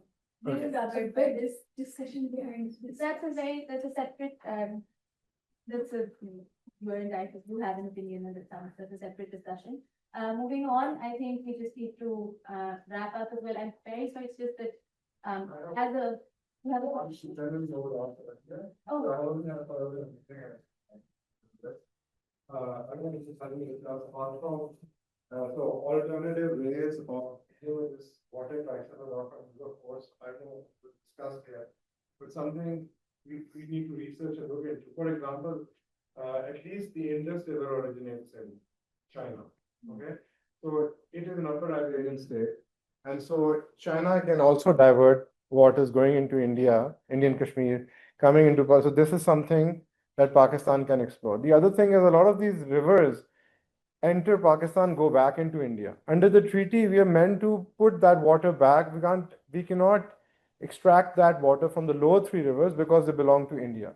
But if there's no treaty, and if something's coming into Pakistan from India and then going back into India, then we could even divert those waters. So there are like these small, perhaps other alternative contingencies that can be looked into apart from, I think, and I agree with Aisha, I think at the end of the day, it is something that would involve force. And I recently wrote about it that there is a justification for it in the law of self-defense, use of force.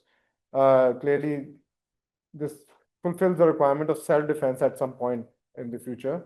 But I think there are these other ways to deal apart from other countries being reached out to, as Dr. Joe was mentioning, because a lot of limitations that apply to for us to sue India at, let's say, the ICJ don't apply to other countries because those reservations are not there for other countries. So, for example, we can't sue the Indians at the ICJ, and if it's under the compulsory jurisdiction clause, right?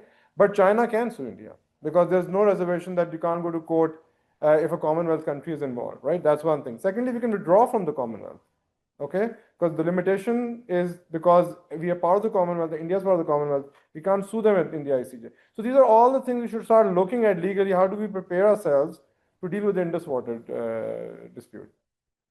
I think there's no point. I think I'm not, of course, once again, an expert, but this is looking at in a very simplistic way, being aggressive or doing this or that.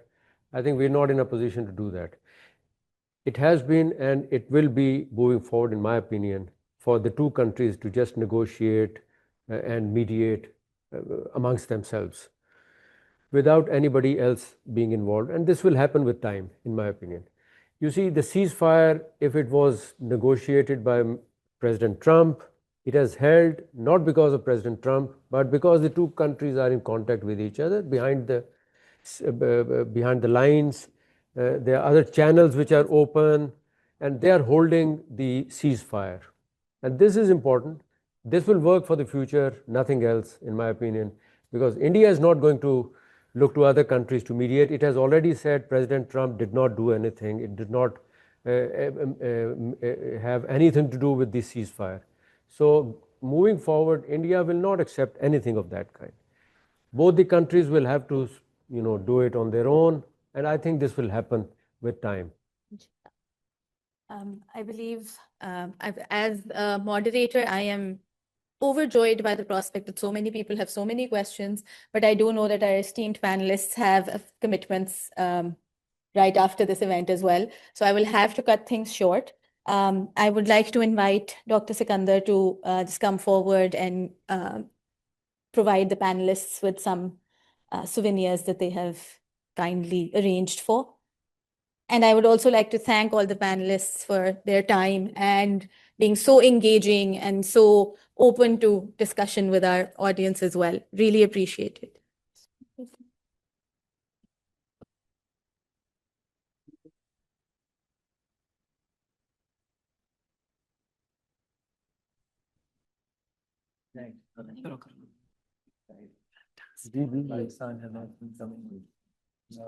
जी जी बिल्कुल। और दूसरा ये कि India जो है ये हम ये समझ नहीं रहे हैं आगे जो हमारे लिए प्रॉस्पेक्ट ज़्यादा ब्लीक है, हम फिलहाल उसको नहीं समझ। इंडिया would want कि इसका एक permanent solution. Justice Shahid Kareem, if you could please.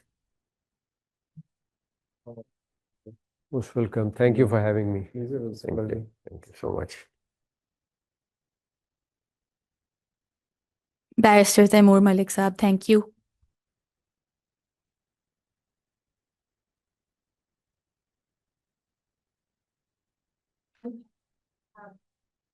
Oh, I also get one. Thank you.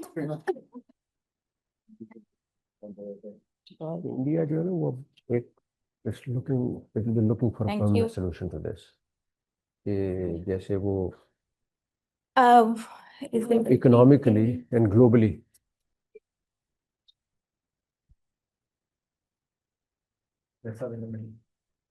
आइए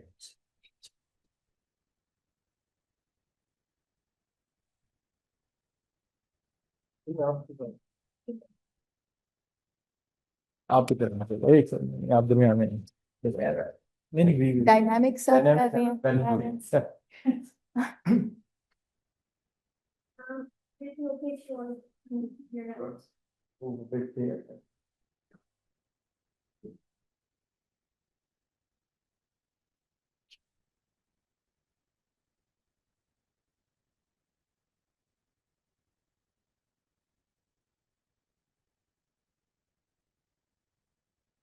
Thank you. Great. There's tea and refreshments outside.